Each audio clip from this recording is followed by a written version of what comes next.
ചിന്തയ്ക്കാധാരമായി ലൂക്കോസ് സുവിശേഷം 5-ാം അധ്യായം 11-ാമത്തെ വേദഭാഗം. ലൂക്കോസ് സുവിശേഷം 5-ാം അധ്യായം 11-ാമത്തെ വേദഭാഗം ഒരാൾ ഉറക്കെ വായിക്കും. മൈക്കിൽ കൂടെ വായിക്കാനുള്ള സൗകര്യമുണ്ട്. വായിച്ചാട്ടെ. പിന്നെ അവർ പടകുകളെ കരയ്ക്ക് അടുപ്പിച്ചിട്ട് സകലവും വിട്ടു അവനെ അനുഗമിച്ചു. മതി. പിന്നെ അവർ പടകുകളെ കരയ്ക്ക് അടുപ്പിച്ചിട്ട് സകലവും വിട്ട് അവനെ അനുഗമിച്ചു. വളരെ സുപരിചിതമായ ഒരു വേദഭാഗമാണ് നമ്മളിന്ന് രാത്രി ചിന്തയ്ക്ക് ആധാരമായിട്ട് വായിച്ചത്. കൂടുതലും എൻ്റെ മുമ്പിലിരിക്കുന്നത് ദൈവമക്കളായിരിക്കുന്ന പ്രിയപ്പെട്ടവരാണ്. എന്നാൽ അങ്ങനെ ആ അനുഭവത്തിലില്ലാത്തവരും ഉണ്ടായിരിക്കാം. എന്നാലും കർത്താവിൻ്റെ വചനം നമ്മൾ പഠിക്കുമ്പോൾ ഒരു ആത്മാവിൻ്റെ വില മുഴുവൻ ലോകത്തെക്കാളും വിലയേറിയതാണ്. കാരണം നമ്മൾ ഈ ലോകത്തിൻ്റെ വിലയൊന്നും നമുക്ക് കണക്കൂട്ടാൻ പറ്റുന്നൊരു കാര്യമല്ല. നമുക്ക് സ്ക്വയർ ഫീറ്റ് റേറ്റ് തന്നെ കൂട്ടി നോക്കിയാലും ഒരു വീട് പോലും നമുക്ക് താങ്ങാൻ പറ്റാത്ത അവസ്ഥയിൽ വരുന്ന വിലകളുള്ളതുണ്ട്. അങ്ങനെ എല്ലാം ചേർന്ന ഈ ലോകത്തെക്കാളും വിലയേറിയതാണ് ഒരു ആത്മാവ് എന്ന് ദൈവത്തിൻ്റെ വചനം പറയുന്നു. മാത്രമല്ല, സ്വർഗത്തിലെ ദൈവം സ്വർഗീയ ജാലകങ്ങളെ തുറന്ന് സന്തോഷിക്കുന്ന ഒരവസ്ഥയുള്ളത് ഒരു പാപിയുടെ മാനസാന്തരത്തിലാണ്. ഇത് രണ്ടും കൂടെ ചേർക്കുമ്പോൾ എത്രത്തോളം വിലയാണ് ഒരു വ്യക്തി കർത്താവിനെ അറിയുന്നത് എന്നുള്ളത് വളരെ ഗൗരവമായി നമ്മൾ മനസ്സിലാക്കേണ്ട കാര്യമാണ്. അതുകൊണ്ടാണ് നമ്മൾ ഈ കവലയിലൊക്കെ പോയി ചിലർ പറയും ആളില്ലാത്തടത്തൊക്കെ പ്രസംഗിക്കുന്നതെന്ന്. നമ്മൾ പ്രസംഗിക്കാൻ പാട്ട് പാടി തുടങ്ങുമ്പോൾ ചിലപ്പം പോസ്റ്റും മരവും ഒക്കെ കാണത്തുള്ളൂ. എന്നാൽ പിന്നത്തേതിൽ അങ്ങനെ വഴിയെ പോകുന്നവരെല്ലാം നിന്ന് കേൾക്കുന്ന അനുഭവം നമുക്കുണ്ട്. അത് മുഖാന്തരം ഒത്തിരി പേര് രക്ഷിക്കപ്പെട്ട അനുഭവമുണ്ട്. അത് കാണുമ്പോൾ പിന്നെയും ഇത് ചെയ്യുവാനുള്ളൊരു ആവേശമുണ്ടാകും. അങ്ങനെ ഒരാത്മാവിൻ്റെ വില എത്ര വലുതാണെന്ന് മനസ്സിലാക്കുന്നുകൊണ്ടാണ് നമ്മൾ ആ ശുശ്രൂഷ പിന്നെയും ചെയ്യുവാനൊരു ആവേശമുണ്ടാകുന്നത്. അപ്പോൾ എന്തിനാ ഇത് ഇത്രയും പറഞ്ഞതെന്ന് ചോദിച്ചാൽ, നമുക്ക് ഇന്ന് പെന്തിക്കോസ്തിനകത്ത് ഈ ഒരാത്മാവിൻ്റെ വില അറിയാത്തത് കൊണ്ടാണ് എങ്ങനെയും ഒരുത്തനെ ഇല്ലാതാക്കുക എന്നുള്ളതാണ് ഇപ്പോഴത്തെ ലക്ഷ്യമായിട്ട് മുന്നോട്ടിരിക്കുന്നത്. വല്ലവനും വിധേയനെയും വന്നവനെ അടിച്ചു ചുരുട്ടി ദൂരെ കൊണ്ട് നമ്മുടെ തോമസ് കുട്ടിയെ കൊണ്ടാക്കിയതുപോലെ പലരെയും കൊണ്ടാക്കിയെങ്കിലേ ഒക്കൂ എന്ന് അതൊക്കെ എടുത്തു പറയേണ്ട കാര്യമാണ്. എന്ന് കരുതി തെറ്റിനെ ന്യായീകരിച്ചുകൊണ്ടല്ല പറയുന്നത്. ഒരു വിധേയനെയും ഒന്നും അടക്കിക്കൊണ്ടുവരണമെന്ന് ചിന്തിക്കാതെ. കഴിഞ്ഞ ദിവസം എന്നെ പറഞ്ഞു, നസീല ബീവി മുസ്ലിമായി തിരിച്ചു പോയി എന്നൊക്കെ പറഞ്ഞ്. അവർ കൃപയാൽ മുസ്ലിമിലൊന്നും പോയിട്ടില്ല, വിശ്വാസത്തിൽ നിപ്പുണ്ട്. നേരിട്ട് വിളിച്ചു സംസാരിച്ചു.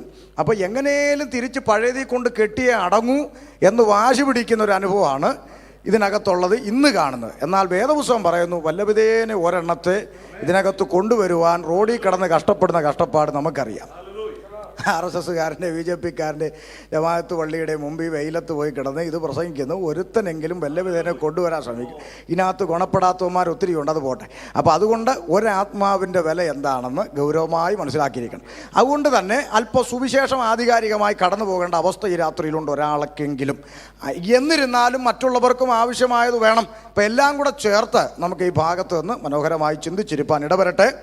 കൂടുതൽ പരിചയപ്പെടുത്തുന്നില്ല. നിങ്ങൾക്കറിയാം, ഷമീർ എന്നാണ് പേര്. പാരമ്പര്യമൊക്കെ ഇവിടെ പറഞ്ഞു. ഒത്തിരി പാരമ്പര്യമൊന്നും അവകാശപ്പെടാനില്ല. ജനിച്ചതും വളർന്നതും ഇസ്ലാമിലാണ്.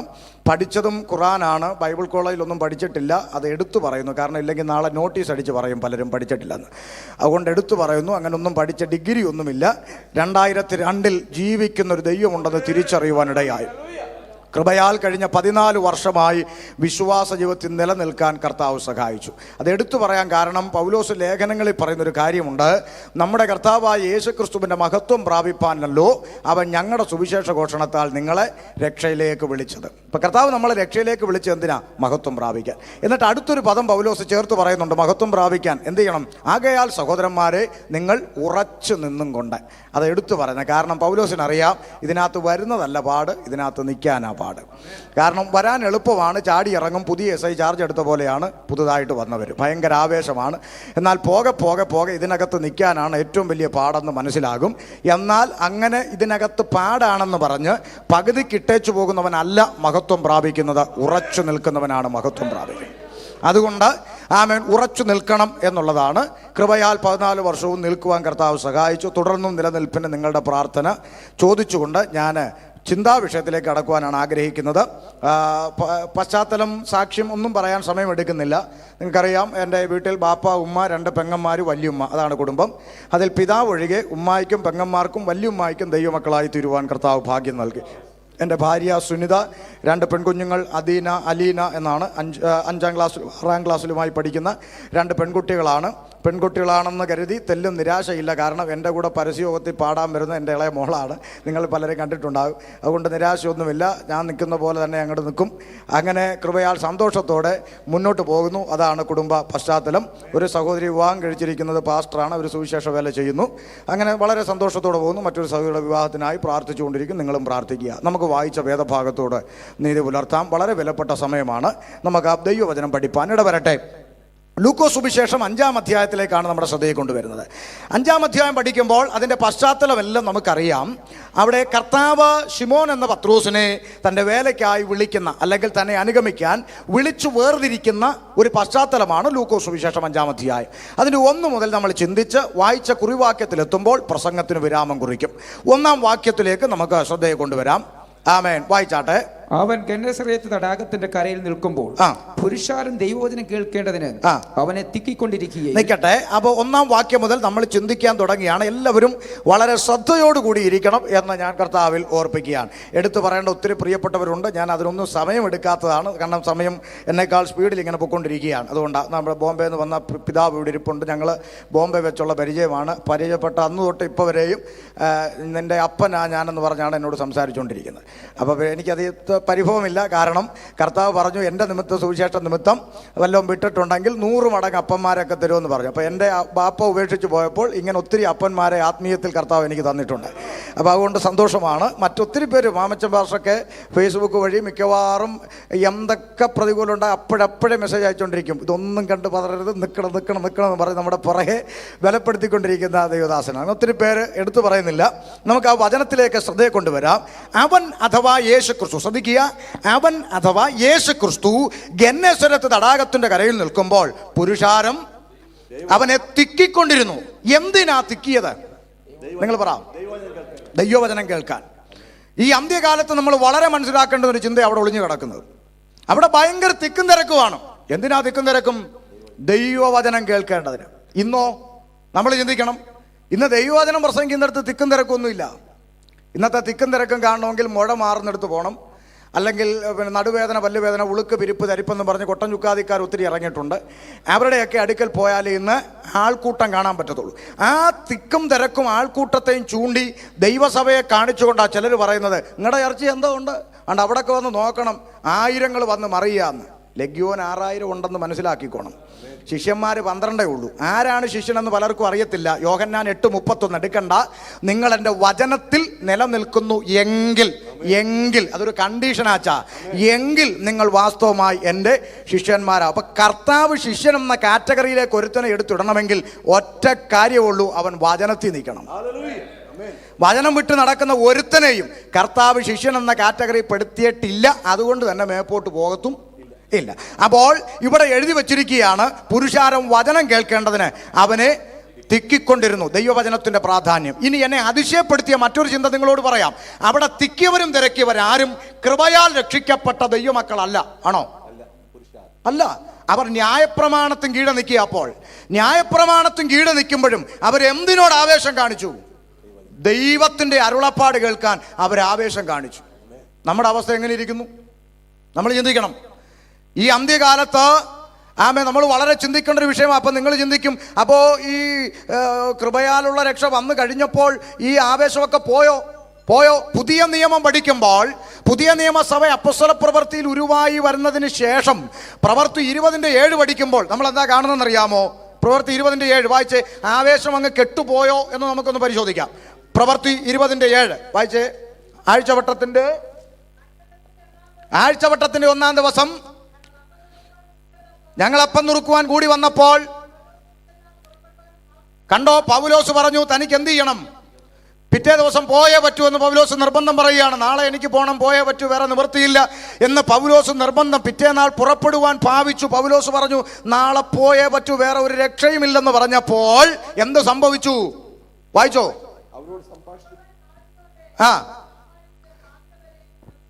കണ്ടോ, പുറപ്പെടുവാൻ ഭാവിച്ചത് കൊണ്ട്, അപ്പൊ നാളെ പോകണമെന്ന് തീരുമാനിച്ചത് കൊണ്ട് അന്നത്തെ പ്രസംഗം പ്രസംഗിച്ചു മുന്നോട്ട് പോയി. വചനം കേൾക്കാനുള്ള ആവേശം നിർത്തിയില്ല. അങ്ങനെ പ്രസംഗിച്ചവൻ പാതിര വരെയും നീട്ടി. എങ്ങനെ നീട്ടി? പ്രസംഗിച്ചു നീട്ടി. നിങ്ങളുടെ ആരുടെങ്കിലും ബൈബിളിൽ ഭൂതത്തെ ഇളക്കി നീട്ടിയെന്നുണ്ടോ? പിന്നെ എങ്ങനെയാ നീട്ടിയേ? പ്രസംഗിച്ച് നീട്ടി. ഇന്ന് പ്രസംഗിച്ച് നീളത്തില്ല.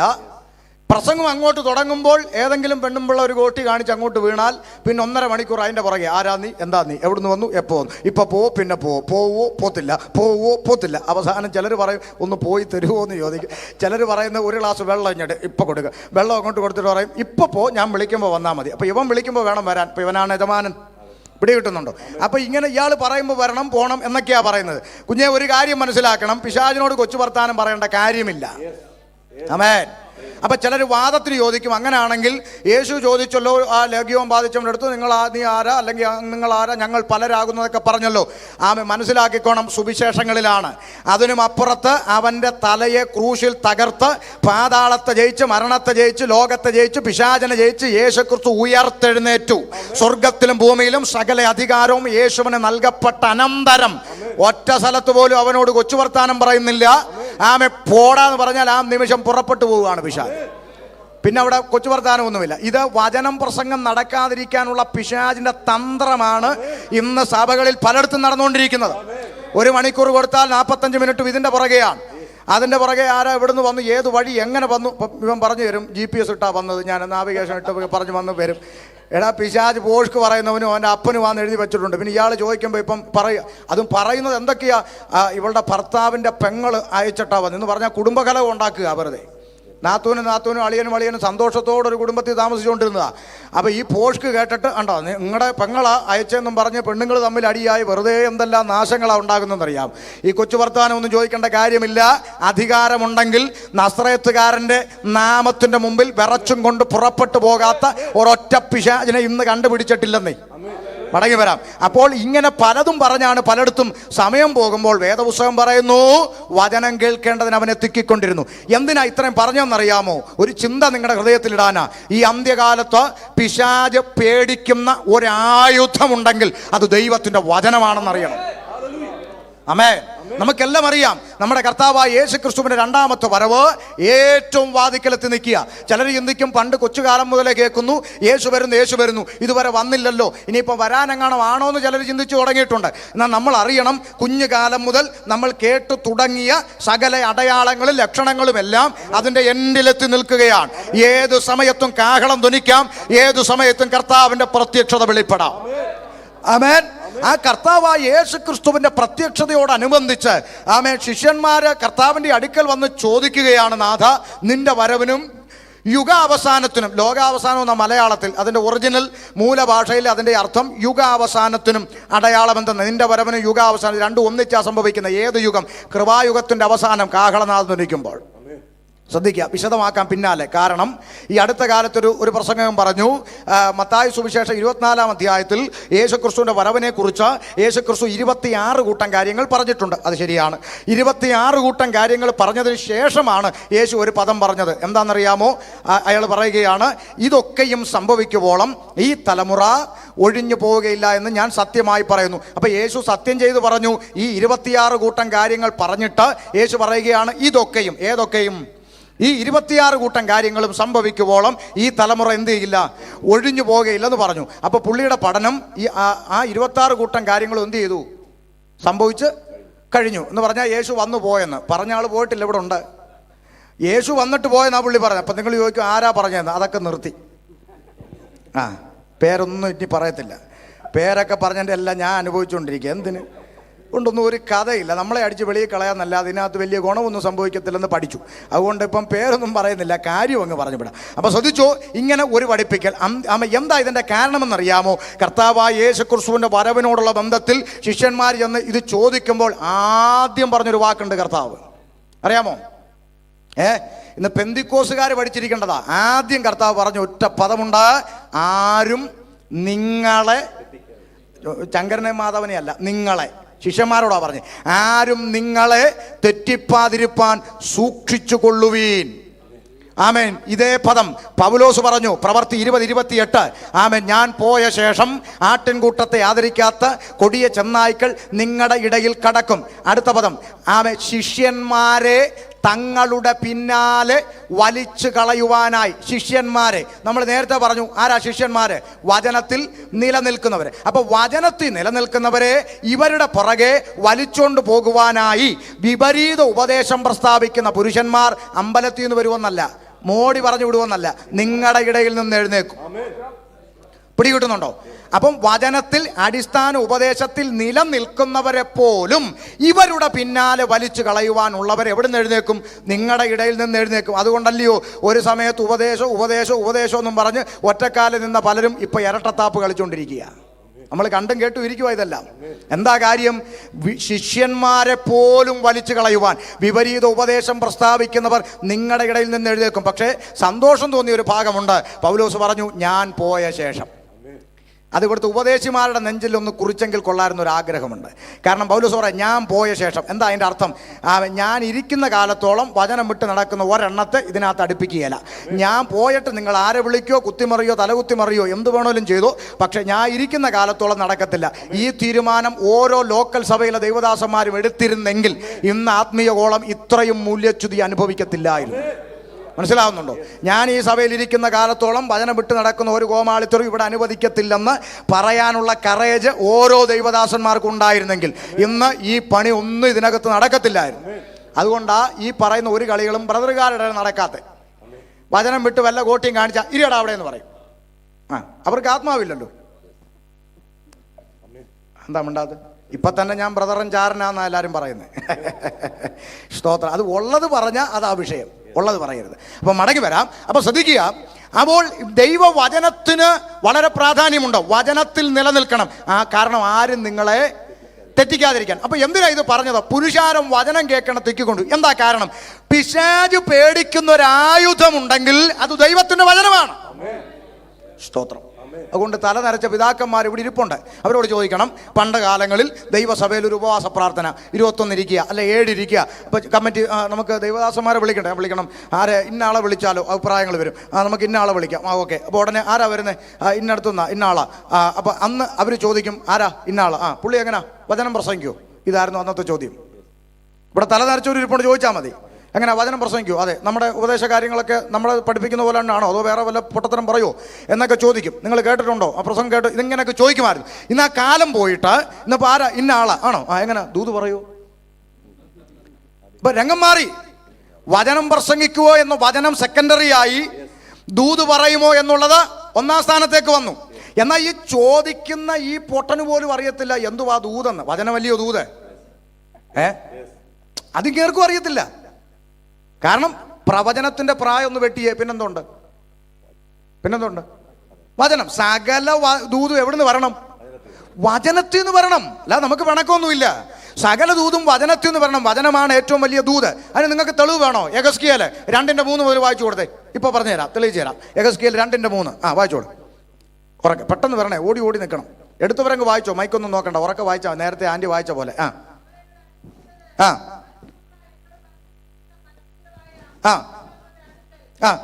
എന്നോട് മത്സരിച്ചിരിക്കുന്ന മത്സരികളായ ഇസ്രായേലിന്റെ അടുക്കൽ ഞാൻ നിന്നെ അയക്കുന്നു. അടുത്തത്, ദൈവത്തോട് അതിക്രമം ചെയ്യുന്ന പിതാക്കന്മാരും മക്കളും ദുശാഠ്യമുള്ളവരത്രേ. അങ്ങനെയുള്ള മത്സരികളായ ജനത്തിന്റെ അടുക്കൽ എന്റെ പ്രവാചകനെ ഞാൻ അയക്കുവാന്ന് ദൈവം പറയുകയാണ്.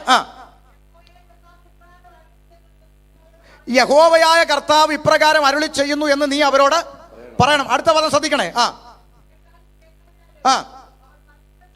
അപ്പൊ ഇവര് കേൾക്കുമെന്നുള്ളത് പ്രവാചകന്റെ ഡ്യൂട്ടി അല്ല. കേൾക്കാഞ്ഞാലും തമ്പുരാൻ പറയാൻ പറഞ്ഞത് പറഞ്ഞേച്ചു പോണം. അതാണ് ദൈവം അയക്കുന്നവന്റെ ഉത്തരവാദിത്വം. പക്ഷെ ഇന്നത്തെ രംഗം അങ്ങനല്ല. ഇന്നത്തെ ജനത്തിന്റെ മനോഭാവം മാറി. ഇന്ന് ജനത്തിന്റെ മനോഭാവം ഞങ്ങൾക്ക് ഇഷ്ടപ്പെട്ടത് ദൈവം പറയണം. അങ്ങനെയാണ് ഞങ്ങൾ അടിച്ചടിച്ച് കൂടെ വരും അവസാനം വരെ. മനസ്സിലാകുന്നുണ്ടോ? ഞങ്ങൾക്ക് ഇഷ്ടപ്പെട്ടത് ദൈവം പറഞ്ഞാൽ. എന്നാൽ ബൈബിളിന്റെ തിയറി അങ്ങനല്ല. ദൈവത്തിന്റെ ഇഷ്ടം നിന്നോട് അറിയിക്കും. നീ മനസ്സ് വെച്ച് കേട്ടനുസരിച്ചാൽ ദേശത്തിന് നന്മ അനുഭവിക്കും. മറുതലിച്ചാൽ ദൈവിക വാളിന് ഇരയായി തീരും. അതാണ് വചനം. അതുകൊണ്ട് കേട്ടാലും കേട്ടില്ലേലും നീ പറഞ്ഞേക്കണം. അടുത്ത പദം വായിച്ചോ, വേഗം വായിച്ചോ. നീയോ മനുഷ്യപുത്ര, ഈ ദൈവത്തിന്റെ അരുളപ്പാട് പറയുന്നതിന് ഒരുത്തനെയും പേടിക്കേണ്ട കാര്യമില്ല. അത് തമ്പുരാനാ പറഞ്ഞ പേടിക്കരുതെന്ന്. എന്താ സ്വത്രമൊക്കെ പോയെ? തമ്പുരാനാ പറഞ്ഞ പേടിക്കരുത്. അടുത്തത് ഉണ്ടായിരുന്നാലും അപ്പൊ ഈ കുത്തുന്ന പറക്കാരെയും ഈ മുള്ളുമൊക്കെ 1.5 കിലോമീറ്റർ അപ്പുറത്തിരിക്കുമെന്നല്ല, ഇതൊക്കെ അരികിലുണ്ടാവുമെന്ന് എത്ര അനുഭവം എനിക്കുണ്ട്. എൻ്റെ തൊട്ടടുത്ത സീറ്റ് ഇരുന്ന് യോഗം കഴിയുമ്പോൾ കെട്ടിപ്പിടിച്ച് ഈ കാലഘട്ടത്തിൻ്റെ പൗലോസാ മോനെ നിൽക്കണമെന്നൊക്കെ പറഞ്ഞ് ഉമ്മ തന്നേച്ച് പോയിട്ട് അപ്പുറത്ത് മറ്റവൻ്റെ സ്റ്റേജിൽ കിടന്ന് തുള്ളുന്നത് ഞാൻ കണ്ടിട്ടുണ്ട്. യൂദായേക്കാളും വലിയ ചുംബനമാണ് ഇവൻ എനിക്ക് തന്നെയെന്ന് ഓർത്ത് എനിക്ക് തന്നെ അയ്യേ എന്ന് തോന്നി പോയിട്ടുണ്ട്. അവൻ മനസ്സിലാവുന്നുണ്ടോ? അപ്പൊ ഈ മുള്ളും പറക്കാരൊക്കെ അരികിലുണ്ടായിരുന്നാലും അടുത്തത് പേടിക്കരുത്. അടുത്തത് അവർ മത്സരഗ്രഹമല്ലോ, നീ അവരുടെ വാക്ക് പേടിക്കരുത്. അവർ കേട്ടാലും കേൾക്കാഞ്ഞാലും നീ എന്റെ വചനങ്ങളെ അവരോട് പ്രസ്താവിക്കണം. അവർ മഹാമത്സരികളല്ലോ. നീയോ മനുഷ്യപുത്ര, ഞാൻ നിന്നോട് സംസാരിക്കുന്നത് കേൾക്ക. നീ ആ മത്സരഗ്രഹം പോലെ മത്സരക്കാരനായിരിക്കരുത്. അതല്ലല്ലോ, അതിനിടയ്ക്ക് ഒരു വാക്ക് എവിടെ വിട്ടുപോയിട്ടുണ്ട്. തങ്ങളുടെ ഇടയിൽ അവരുടെ നോട്ടം കണ്ട് ഭ്രമിക്കരുത്. അടുത്തത് അതിന് മുൻപേ കിടക്കുന്ന ഒരു വാക്യം വിട്ടുപോയി. തങ്ങളുടെ ഇടയിൽ അങ്ങനെ ഒരു വാക്യമുണ്ട്. അതെവിടെ പോയി? കാണാതെ പോയോ? തങ്ങളുടെ ഇടയിൽ. ആ വാക്യം കിട്ടാനല്ലേ ഞാൻ ഇത്രയും വായിപ്പിച്ചത്. തങ്ങളുടെ ഇടയിൽ. അപ്പൊ ശ്രദ്ധിക്കണം, തങ്ങളുടെ ഏതാ ഈ തങ്ങള്? സെയ്ദ് മുഹമ്മദ് കോയ തങ്ങളുടെ കാര്യമല്ല ഈ പറയുന്നത്. ഇവിടെ പറയുന്ന തങ്ങളെന്ന് പറഞ്ഞാൽ ജനം, ഇസ്രായേൽ ജനം. ഈ ജനത്തിന്റെ ഇടയിൽ ഒരു പ്രവാചകൻ ഉണ്ടായിരുന്നു എന്നവർ അറിയണം. ശ്രദ്ധിച്ചു കേട്ടോണം. ജനത്തിൻ്റെ ഇടയിൽ ദൈവത്തിന്റെ അരുളപ്പാട് അറിയിക്കുന്ന പ്രവാചകൻ ഉണ്ടെന്ന് ഈ ജനം അറിയണം. അതിന് നീ എന്ത് ചെയ്യണമെന്നാ ഇനി വായിച്ചോ. അതാ നേരത്തെ വായിച്ച. പ്രവാചകൻ ഉണ്ടെന്ന് അറിയണമെങ്കിൽ ഒന്ന് പേടിക്കരുത്.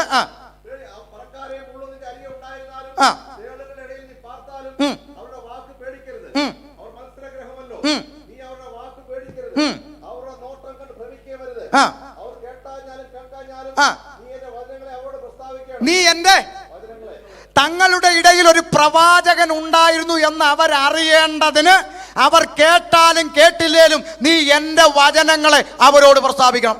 അപ്പൊ ദൈവത്തിന്റെ അരുളപ്പാട് വിളിച്ചു പറയുന്നവനാണ് പ്രവാചകൻ. പിടികിട്ടിയോ? അല്ലാതെ അവർ കേട്ടാലും കേട്ടില്ലേലും നീ ചെന്ന് ഉളുക്കും പിരിപ്പും തരിപ്പും ഒക്കെ അടിക്കണമെന്നൊന്നും അല്ല പറഞ്ഞത്. എൻ്റെ വചനങ്ങൾ അവരോട് പറയണം.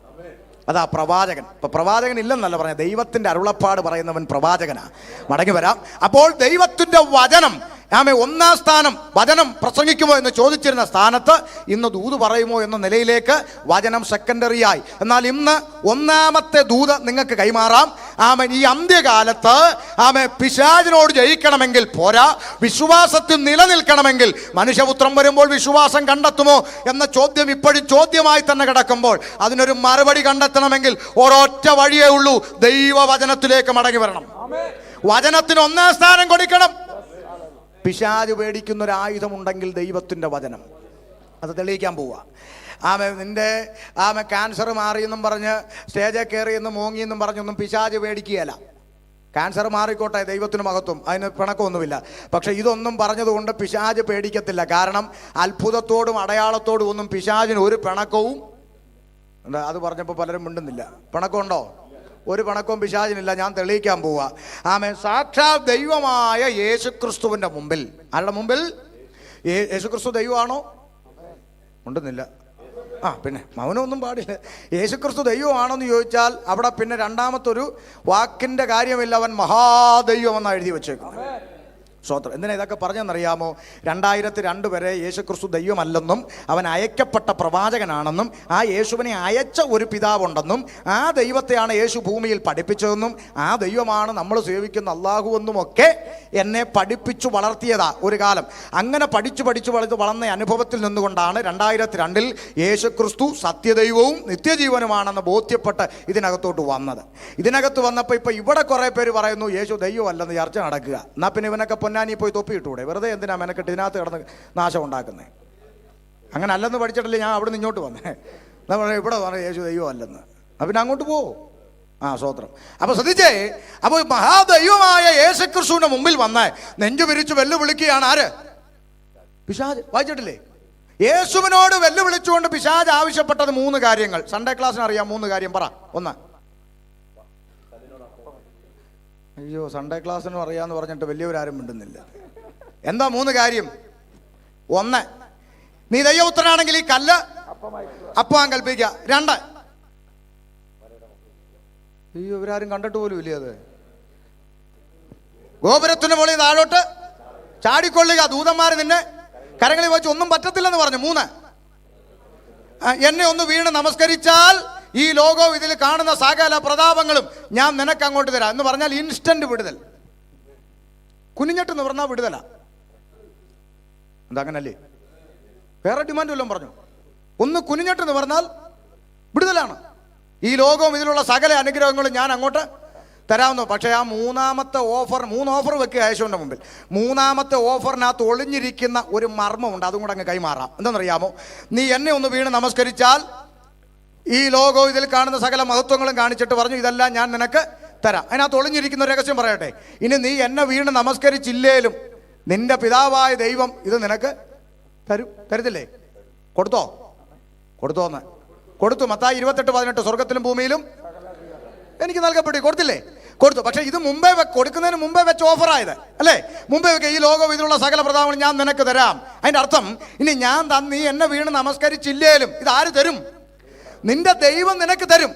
ബട്ട് 1 കണ്ടീഷൻ, നിന്റെ ദൈവം തരുന്നതും ഞാൻ തരുന്നതും തമ്മിൽ ചെറിയ വ്യത്യാസമുണ്ട്. നിന്റെ ദൈവം തരുന്നത് എപ്പോഴെന്നറിയാമോ? നീ ഉപവാസം കഴിഞ്ഞ് ജനത്തിൻ്റെ ഇടയിലോട്ട് ഇറങ്ങണം, പരസ്യ ശുശ്രൂഷ ചെയ്യണം, അധികാരത്തോട് ഉപദേശിക്കണം. അപ്പോൾ പരീക്ഷന്മാർക്ക് ഇച്ചിരി പ്രശ്നമുണ്ടാകും. അവരങ്ങോട്ട് ഇളകും, എനക്കെതിരെ തിരിയും, നിന്നെ എറിയാൻ കല്ലെടുക്കും, അവസാനം നിന്നെ പിടിക്കാൻ ശ്രമിക്കും, ഒടുവിൽ ഗെത്സമനെ കൊണ്ടിട്ട് പിടിക്കും, ഒടുവിൽ നിന്റെ മുതുകത്ത് അടിക്കും, നിന്റെ മുഖത്ത് തുപ്പും, മുൾക്കിരീടം തലയിൽ അടിച്ച് കയറ്റും, അവസാനം എന്ത് ചെയ്യും? കാരിരും പാണി കൈകാലുകളിൽ തറയ്ക്കും, അങ്ങോട്ട് ഉയർത്തിപ്പിടിച്ച കുരിശിലേട്ട് തൂക്കും, ഒടുവിൽ വിലാപ്പുറത്ത് കുന്തം കൊണ്ട് കുത്തും. ഇതെല്ലാം സഹിച്ച് അരിമത്യക്കാരനായ യോസേപ്പിന്റെ കല്ലറയ്ക്ക് കൊണ്ടുപോയി അടക്കി പിതാവായ ദൈവം അവിടുന്ന് നിന്നെ എന്ത് ചെയ്യും? ഉയർപ്പിക്കും. എന്നിട്ട് സ്വർഗത്തിലും ഭൂമിയിലും സകല അധികാരവും നിനക്ക് അങ്ങോട്ട് തരും. എപ്പോഴാ? ഈ പറയപ്പെട്ട അടിയും പറയപ്പെട്ട ഇടിയും പറയപ്പെട്ട തുപ്പലും പറയപ്പെട്ട നിന്നയും പറയപ്പെട്ട കുരിശും ഇതെല്ലാം ചുമന്നിട്ടല്ലയോ ദൈവം തരുന്നത്. എന്നാ എന്നെ ഒന്ന് വീണേ, അടിയില്ല, തുപ്പലില്ല, നിന്നയില്ല, പരിഹാസമില്ല, തച്ചൻ്റെ മോനെന്ന വിളിയില്ല, ഭൂതാത്മാവെന്ന പരിഹാസമില്ല, ഒന്നുമില്ല. കുനിഞ്ഞിട്ടെന്ന് പറഞ്ഞാൽ വിടുതല. ഇത് തന്നെയാണ് അവൻ്റെ തലമുറ ഇപ്പോഴും പറയുന്നത്. ദൈവമക്കൾക്ക് കഷ്ടമില്ല, നിന്നയില്ല, ഉപദ്രവമില്ല, പ്രാണനാഥം പോയ വഴിയൊന്നും അല്ല. പിന്നെയോ അനുഗ്രഹത്തിൻ്റെ കവിഞ്ഞൊഴുക്ക്. സൈക്കിളെ വാടാ, കാറെ പോടാ, ഇൻസ്റ്റന്റ് വിടുതൽ. എന്താ പ്രശ്നം? ഉണ്ടെന്നില്ല. സ്തോത്രം, സ്തോത്രം. അനുഗ്രഹത്തിന് ഒഴുക്ക.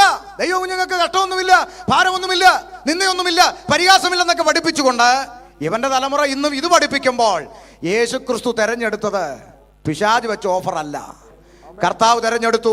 പിതാവ് എന്നെ കടത്തിവിടുന്ന സകല കഷ്ടത്തിലൂടെയും എൻ്റെ ദൈവം എനിക്ക് അനുവദിച്ചു തരുന്ന സകല കുരിശിലൂടെയും സകല പരിഹാസത്തിലൂടെയും സകല തുപ്പലിലൂടെയും കടന്നുപോയിട്ട് എൻ്റെ ദൈവം എനിക്കൊരു മാന്യത തരുന്നെങ്കിൽ അതും മതി എന്ന് ദൈവ ഇഷ്ടം തെരഞ്ഞെടുത്തെങ്കിൽ ഇന്ന് രാത്രി ദൈവസഭയോട് ചോദിക്കുന്നു, നീ ഏത് തെരഞ്ഞെടുക്കും?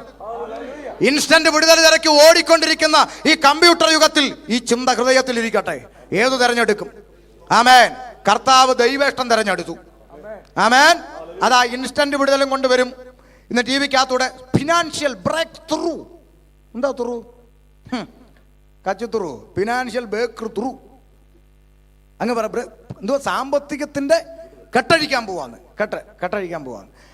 എന്നിട്ട് പേഴ്സലും പാകലും കൈവച്ചോന്ന് കേൾക്കുമ്പോൾ പെണ്ണുങ്ങൾ കീറിക്കളഞ്ഞ പേഴ്സും കൊടുത്ത് മേശപ്പുറത്ത് കൊണ്ടുവച്ചു. ഒറ്റ പൊത്തിപ്പിടിയാണ്. എല്ലാം കൂടെ പൊത്തിപ്പിടിച്ച് വെച്ചിട്ട് അഴിയുക ഇപ്പം അഴിയട്ടെ. അഴിഞ്ഞു. പ്രിയരെ, നിങ്ങളുടെ സാമ്പത്തികത്തിന്റെ കെട്ടെന്ത് ചെയ്യാം? അഴിഞ്ഞിരിക്കുകയാണ്. വിശ്വസിക്കേ. പിന്നെ അടുത്തൊരു ഡയലോഗ്. പിന്നെ അടുത്ത ആഴ്ച ഞങ്ങളുടെ TV പ്രോഗ്രാം സ്പോൺസർ ചെയ്യാൻ താല്പര്യമുള്ളവർ താഴെ കാണുന്ന അക്കൗണ്ട് നമ്പറിലോട്ട് അയച്ചു തരണം. അതെന്ത് യവൻ പേഴ്സലും പാകലും കൈവച്ച പണം വരത്തില്ലേ? അതെന്നാ അഴിപ്പാടാ? പിന്നെ എന്തിനാ താഴെ കാണുന്നേ അയക്കുന്നത്? ഉണ്ടെന്നില്ല. അതുപോലെ ചിന്തിക്കാനുള്ള മൂളയില്ല പലർക്കും. അതുകൊണ്ട് ശ്രദ്ധിച്ചോണം. അതെന്നാ ദൈവം അത്. സ്തോത്രം. കൈയൊന്നും പൊക്കണ്ട, ഏറ്റെടുത്താൽ മതി. അപ്പൊ ശ്രദ്ധിച്ചേ.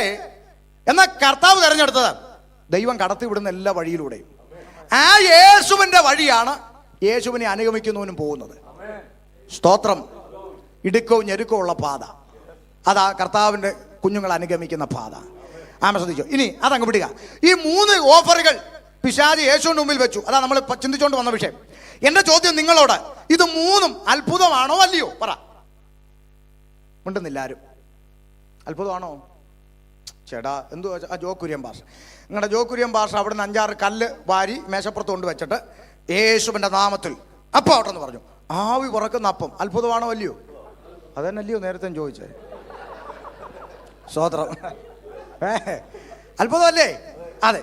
പിന്നെ നിങ്ങളുടെ ജോക്കുര്യൻ ഭാഷ ഇവിടുത്തെ 10 നില ഫ്ലാറ്റിന്റെ മുകളിൽ കയറിയിട്ട് യേശുവിന്റെ നാമത്തിൽ എന്ന് പറയും, താഴോട്ട് ഒറ്റ ചാട്ടം, ഒന്നും പറ്റിയില്ല. അത്ഭുതമാണോ അല്ലയോ? അത്ഭുതം.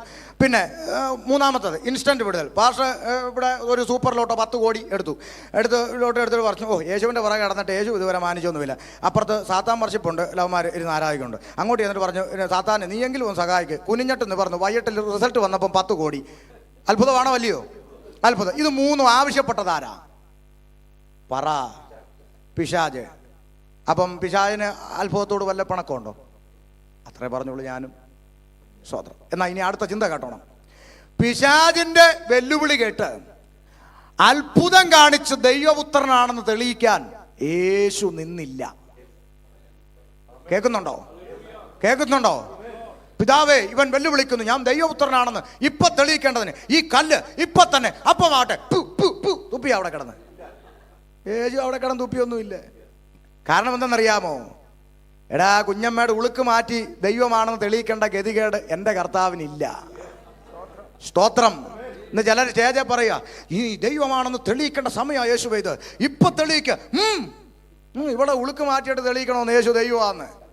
അങ്ങനെ തെളിയിക്കേണ്ട ഗതികേട് ഞാൻ പ്രസംഗിക്കുന്ന യേശുവിനില്ല. കാരണം ഞാനും നീയും പറഞ്ഞും പ്രസംഗിച്ചും അവനെ ദൈവമാക്കുകയല്ല.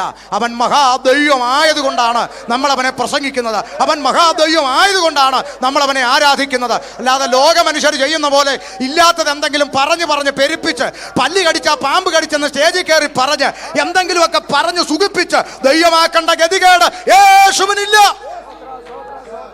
അത് ലോക മനുഷ്യരാ. ഒരു വലിയ മരം കണ്ടു, മരത്തിൻ്റെ ചോട്ടിൽ ഒരു വലിയ ഉരുണ്ട കല്ല് കൊണ്ടുവച്ചു. കല്ലിൻ്റെ പുറത്തൊരു ചുവന്ന തുണി എടുത്ത് വിരിച്ചു. പിന്നെ കുറച്ച് ചുവന്ന കുങ്കുമം വാരി അങ്ങോട്ട് ഇട്ടു. പിന്നെ കുറച്ച് നാണയത്തുട്ടുകൾ എറിഞ്ഞു. അങ്ങനെ 2 ആഴ്ച കൊണ്ട് ഇത് എന്തായി മാറും? കൊച്ചൊരു ദൈവമായിട്ട് അങ്ങ് മാറും. അങ്ങനെ എന്തെങ്കിലും പറഞ്ഞും പെരുപ്പിച്ചും ദൈവമാക്കേണ്ട ഗതികേട് നാം ആരാധിക്കുന്ന ദൈവത്തിനില്ല. പകരം അവൻ മഹാദൈവമാണ്. അവൻ എന്നേക്കും ദൈവമാണ്. അവൻ ദൈവം ആയതുകൊണ്ടാണ് നമ്മൾ അവനെ ആരാധിക്കുന്നത്. അത് നീ പറഞ്ഞാലും പറഞ്ഞില്ലേലും ദൈവമാണ്. പിന്നെ ചിലർക്കൊരു ചിന്തയുണ്ട്, ഇപ്പം വീട്ടിലെങ്ങാണ്ടൊന്ന് കാല് തെറ്റി എങ്ങാണ്ടൊന്ന് വീണു, ഉടനെ സ്റ്റേജിൽ കയറി നിന്ന് പിശാച് എന്നെ പിടിച്ച് തള്ളി വട്ടം ചുറ്റി, ഞാൻ താഴോട്ട് വീഴാൻ നേരം എൻ്റെ കയ്യെ ദൈവം താങ്ങുന്ന പോലെ പിടിച്ചെന്നൊക്കെ പറഞ്ഞ് ഇല്ലാത്തതൊക്കെ പറഞ്ഞിങ്ങനെ പെരുപ്പിച്ച്, പല്ലി കടിച്ചാൽ പാമ്പ് കടിച്ചെന്നൊക്കെ പറഞ്ഞിങ്ങനെ പെരുപ്പിച്ച് അങ്ങോട്ട് പറയുമ്പോൾ ഇവർക്കൊരു ചിന്തയുണ്ട്, ഇത് കേൾക്കുമ്പോൾ യേശുവിന് എന്നോട് പ്രത്യേകമായിട്ട് ഇച്ചിരി സ്നേഹം, എന്നോട് ഞാൻ ഇങ്ങനെയൊക്കെ പറഞ്ഞല്ലോ, അതുകൊണ്ട് എന്നോട് കർത്താവിനൊരു ഇച്ചിരിയുടെ പ്രത്യേക സ്നേഹമൊക്കെ തോന്നുന്നൊരു ചിന്ത ചിലർക്കുണ്ടെങ്കിൽ നിനക്ക് തെറ്റിപ്പോയി. കർത്താവിന് ആരുടെയും സുഖിപ്പിക്കലൊന്നും ഇഷ്ടമല്ല. ഒരിക്കലും ഒരുത്തൻ രാത്രി സുഖിപ്പിക്കാൻ വന്നു, നിക്കോദിമോസ്. പാതിരാത്രി വന്നിട്ട് പറഞ്ഞു, യേശുവേ ഞാൻ നിക്കോദിമോസ്, ഇവിടെ അപ്പുറത്തെ പുരോഹിതനാണ്. ഇതൊന്നുമില്ല, ഇൻട്രഡക്ഷനും ഇല്ല, പരിചയപ്പെടുത്തലും ഒന്നുമില്ല. വന്ന് കയറി ഉടനെ പറയാണ്, യേശുവേ നീ ദൈവത്തിൻ്റെ അടുക്കൽ നിന്ന് വന്നിരിക്കുന്നെന്ന് ഞാൻ അറിയുന്നു. ദൈവം നിന്റെ കൂടെ ഇല്ലെങ്കിൽ ഇതൊന്നും ചെയ്യാൻ ആർക്കും കഴിയത്തില്ല യേശുവേ, നീ ഒരു സംഭവമാണ്. ഇവൻ വിചാരിച്ചത് കേൾക്കുമ്പോൾ യേശു അങ്ങ് രോമാഞ്ചം, ഓ നിക്കോദിമോസേ രക്തം ജയം. ഇതൊന്നും കർത്താവ് പറഞ്ഞില്ല. കർത്താവ് അവൻ്റെ പുകഴ്ത്തലും സ്തുതിപാടലും ഒന്നും കർത്താവ് നോക്കിയില്ല. അടുത്ത ഡയലോഗ് കർത്താവ് അങ്ങോട്ട് വിട്ടതെന്നറിയാമോ? ആമേൻ ആമേൻ ഞാൻ നിന്നോട് പറയുന്നു, ആമേൻ വെള്ളത്താലും ആത്മാവിനാലും ജനിച്ചില്ലെങ്കിൽ നീ ദൈവരാജ്യത്തിൽ പോകത്തില്ല. സ്തോത്രം. കർത്താവിൻ്റെ കൽപ്പന അനുസരിക്കാതെ പള്ളി ചെന്ന് യേശുപ്പാ എനിക്ക് എന്ത് ഇഷ്ടമാണെന്നറിയാം, ഐ ലവ് യു എന്നും പറഞ്ഞാൽ നിന്നെ ഒന്നും കെട്ടിയെടുക്കത്തില്ല മേലോട്ട്. നീ ആദ്യം കൽപ്പന അനുസരിക്കില്ലെങ്കിൽ മേപ്പോട്ട് പോകത്തില്ലെന്ന് പറഞ്ഞു. സ്തോത്രം. ചിലർ പറയും വാക്കുകളൊക്കെ മോശമാണെന്ന്. ഞാൻ കപലപ്രസംഗകനാണ്, അത്രയൊക്കെ പ്രതീക്ഷിക്കാവൂ. റവയും മൈദായും ഒന്നുമല്ല. അതുകൊണ്ട് അങ്ങനൊന്നും നിങ്ങൾ പ്രതീക്ഷിക്കരുത്. സ്തോത്രം. അതുകൊണ്ടായി പറയുന്നത്. ശ്രദ്ധിച്ച് കേട്ടെ. അപ്പോൾ വചനത്തിനാണ് പ്രാധാന്യം. നോക്ക്, അപ്പം കർത്താവ് ഇവൻ്റെ ഈ വെല്ലുവിളി കേട്ട് അത്ഭുതം ചെയ്യുന്ന ദൈവമാണെന്ന് തെളിയിക്കാൻ തുനിഞ്ഞില്ല. പകരം കർത്താവ് എന്താ ചെയ്തതെന്നും കൂടെ കേൾക്കണം. കർത്താവ് എന്ത് ചെയ്യുന്നറിയാമോ? ഒരു വചനം അങ്ങോട്ട് എടുത്തു, അവൻ്റെ നെഞ്ചിൻ്റെ നേരെ വിട്ടച്ച. മനുഷ്യൻ അപ്പം കൊണ്ട് മാത്രമല്ല, ദൈവത്തിൻ്റെ വായിൽ നിന്ന് വരുന്ന സകല വചനത്താലും ജീവിക്കുന്നു എന്ന് ഉദ്ദേശമുണ്ടായി എന്ന് തോന്നുന്നോ? എന്ന് എഴുതിയിരിക്കുന്നുവല്ലോ. അപ്പൊ ശ്രദ്ധിക്കണം, എഴുതിയിരിക്കുന്ന നീ പിശാചിനോട് പറയണമെങ്കിൽ കുറഞ്ഞ പക്ഷം അത് പുസ്തകത്തിൽ എഴുതിയിട്ടുണ്ടെന്ന് അറിയണ്ടേ? അറിയാതെ എങ്ങനെ പറയുന്നത്? അറിയണ്ടേ? അറിയണം. എന്ത് ചെയ്യണം? ആര്? അതല്ലേ ഇത്രയും പ്രശ്നം. ആരെന്ത് വിവരക്കേട് പറഞ്ഞാലും കൈയടിക്കുന്നതിന്റെ കാരണം എന്താ? അത് പുസ്തകത്തിൽ അങ്ങനാണോ എന്ന് അറിയത്തില്ല, അതുകൊണ്ടാണ് കൈയടിക്കുന്നത്. നമ്മളെന്താ കൈ അടിക്കാത്ത? ഇയാൾ പറഞ്ഞ പൊട്ടത്തരോ അങ്ങനെ പുസ്തകത്തിൽ ഇല്ലാന്ന് നമുക്കറിയാം, വായിച്ചിട്ടുണ്ട്. സ്തോത്രം. ഇന്ന് വായിക്കത്തില്ല. നാട്ടിലൊക്കെയാണ് 7 മണി തൊട്ട് 10 വരെ സീരിയലിന് മുമ്പിൽ ഇരുന്ന് പട്ടി മോങ്ങുന്ന പോലെ ഓരോന്ന് മോങ്ങല. എന്നാലും അരമണിക്കൂർ എന്ത് ചെയ്യത്തില്ല? പുസ്തകം വായിക്കത്തില്ല. എന്തിനാ? അപ്പം കൊണ്ടും ജീവിക്കുന്നു എന്ന് എഴുതിയിരിക്കുന്നുവല്ലോ എന്ന് നിങ്ങൾ പറഞ്ഞില്ലേ? പെന്തിക്കോസുകാർക്ക് പോലും അറിയത്തില്ലല്ലോ അതേത് പുസ്തകത്തിലാണ് എഴുതിയേക്കുന്നത്. വേണ്ടുന്നില്ല, കണ്ടോ? കൈ വെക്കണ്ട. അപ്പൊ എന്താ കാര്യം? അറിയാവുന്നവർ ഓർത്ത് ദൈവത്തെ സ്തുതിക്കുന്നു, എല്ലാവരെയും അല്ല. അപ്പൊ നമ്മൾ വചനം പഠിക്കണം. ഇന്ന് പലയിടത്തും വായനയില്ല. എന്തിനധികം പറയുന്നു? അനേക ഭവനങ്ങളിൽ സന്ധ്യാപ്രാർത്ഥനയില്ലല്ലോ. ഇവിടെ ഇരിക്കും തലനരച്ചവരോട് ചോദിക്കും, നിങ്ങളെല്ലാം ഇന്ന് UK-ലും ഇങ്ങനെയൊക്കെ ഇരുന്ന് നന്മയൊക്കെ അനുഭവിക്കാനുള്ള ഒരു കാരണം നിങ്ങളുടെയൊക്കെ പിതാക്കന്മാർ വചനത്തിനു വേണ്ടി വില കൊടുത്തതിന്റെ ഫലമാണ് തലമുറ അനുഭവിക്കുന്നത്, അല്ലാതെ ഒന്നുമല്ലല്ലോ. അല്ലല്ലോ. അവർ കൊടുത്ത വിലയാണ്. എന്നാൽ അന്ന് അവർ പ്രാർത്ഥിക്കുന്നതിന് ദൈവം മറുപടി അയച്ചു. ഇന്ന് ചിലർ പറയുന്നത് നിങ്ങളുടെ അടുക്കൽ അത്ഭുതം അടയാളം ഒന്നും നടക്കാത്തതുകൊണ്ടാണ് ആൾക്കാർ ഇങ്ങനെയുള്ളവരുടെ പുറകെ പോകുന്നതെന്ന്. എന്താ നടക്കാത്തേ? അന്നുള്ളവർ പ്രാർത്ഥിച്ചപ്പോൾ പ്രവർത്തിച്ചെങ്കിൽ ആ ദൈവം മരിച്ചുപോയി. ആ ദൈവം മരിച്ചു. പിന്നെ യഹോവയുടെ കുഞ്ഞമ്മയുടെ മോനാണ് ഇപ്പോഴത്തെ യഹോവ ആണോ? ഒന്നുമല്ലല്ലോ. ദൈവത്തിനോ ദൈവിക സ്വഭാവത്തിനോ ദൈവിക അസ്തിത്വത്തിനോ യാതൊരു മാറ്റവും സംഭവിച്ചിട്ടില്ല. മാറ്റം വന്നത് നമുക്കാ. ദൈവത്തോടുള്ള മനോഭാവത്തിൽ കുടുംബ പ്രാർത്ഥനകൾ പോലും ഇന്ന് ഭവനങ്ങളിലില്ല. സത്യമല്ലേ? ഞാൻ ഒരു അനുഭവം നിങ്ങളോട് പറയാം. വയനാടിൻ്റെ ഭാഗത്തൊരു യോഗത്തിന് പോയി 1-ാം ദിവസം കഴിഞ്ഞ് കൺവെൻഷൻ കഴിഞ്ഞ് ഇറങ്ങിയതാണ്. ഇറങ്ങിയപ്പം വർഷങ്ങൾക്ക് ശേഷം കണ്ടൊരു ഫാമിലി, അയ്യോ വർഷേ ദൈവം ഇങ്ങനെയൊക്കെ മാനിച്ചു, ഞങ്ങളെല്ലാം കാണുന്നുണ്ട് യൂട്യൂബിലൊക്കെ ഇങ്ങനെ. പിന്നെ എത്ര നാളായി ഞങ്ങളിപ്പോൾ ഇവിടെ വയനാട്ടിൽ വന്ന് സെറ്റിലായെന്നൊക്കെ. ഓക്കെ, ശരി. പക്ഷേ രാത്രി എവിടെ താമസിക്കുന്നത്? ഞാൻ പറയും ഇവിടെ അവർ റൂം ലോഡ്ജോ കാര്യങ്ങളൊക്കെ റെഡിയാക്കിയിട്ടുണ്ടെന്ന് പറഞ്ഞു. ലോഡ്ജിലോ? ദൈവം 2 നില വീട് തന്നിരിക്കുന്ന പിന്നെ ലോഡ്ജിൽ താമസിക്കാനാണ്. ഞങ്ങൾക്ക് 2 നില വീട് തന്നിരിക്കുന്ന പിന്നെ ഇങ്ങോട്ട് ദൈവാസന്മാർക്ക് താമസിക്കാനാ പ്രത്യേകം എല്ലാം ചെയ്തിട്ടുണ്ട്. ഇങ്ങോട്ട് വരാമെന്ന്. അവരുടെ സ്നേഹമല്ലേ. പോയി. അവർ നല്ല വീട്, നല്ല സൗകര്യം, നല്ല ഭക്ഷണം. ദൈവം അവരെ അനുഗ്രഹിക്കട്ടെ. എല്ലാ ദിവസവും കൊണ്ടുവിട്ടു. ഒത്തിരി വില കൊടുത്ത് ദൈവം അവരെ അനുഗ്രഹിക്കട്ടെ. 3-ാം ദിവസം യോഗത്തിന് പോകാൻ പെട്ടിയെല്ലാം പാക്ക് ചെയ്ത് പിന്നെ ഇറങ്ങുകയാണ്. കാരണം ചായ കുടിക്കുക 4 മണിക്ക് ഗ്രൗണ്ടിലോട്ട് പോകണം. അവിടുന്ന് യോഗം കഴിഞ്ഞ് എന്ത് ചെയ്യണം? കൊല്ലത്തേക്ക് തിരിച്ചു പോകണം. അങ്ങനെ ചായ കുടിച്ചുകൊണ്ടിരിക്കുമ്പോൾ അപ്പുറത്തെ വീട്ടിലെ വിശ്വാസി അല്ലാത്ത ആൻറ്റി അവിടുത്തെ അരമതിലിൻ്റെ അടുത്ത് വന്ന് നിന്ന് നമ്മുടെ വിശ്വാസി ആൻറ്റിയെ വിളിക്കുകയാണ്. എടീ സുസമ്മേ എന്ന് വിളിച്ചു. ഇപ്പം നമ്മുടെ വിശ്വാസി ആൻറ്റി സിറ്റ് ഔട്ടിലോട്ട് ഇറങ്ങി. എന്നാ മാമയെന്ന് ചോദിച്ചു. വീട്ടിലെന്തുവാടി വിശേഷം? ഓ ഒന്നുമില്ല മാമേ. അല്ല 2 ദിവസമായിട്ട് സന്ധ്യക്ക് കയ്യടിയും ബഹളമൊക്കെ കേൾക്കുന്നു.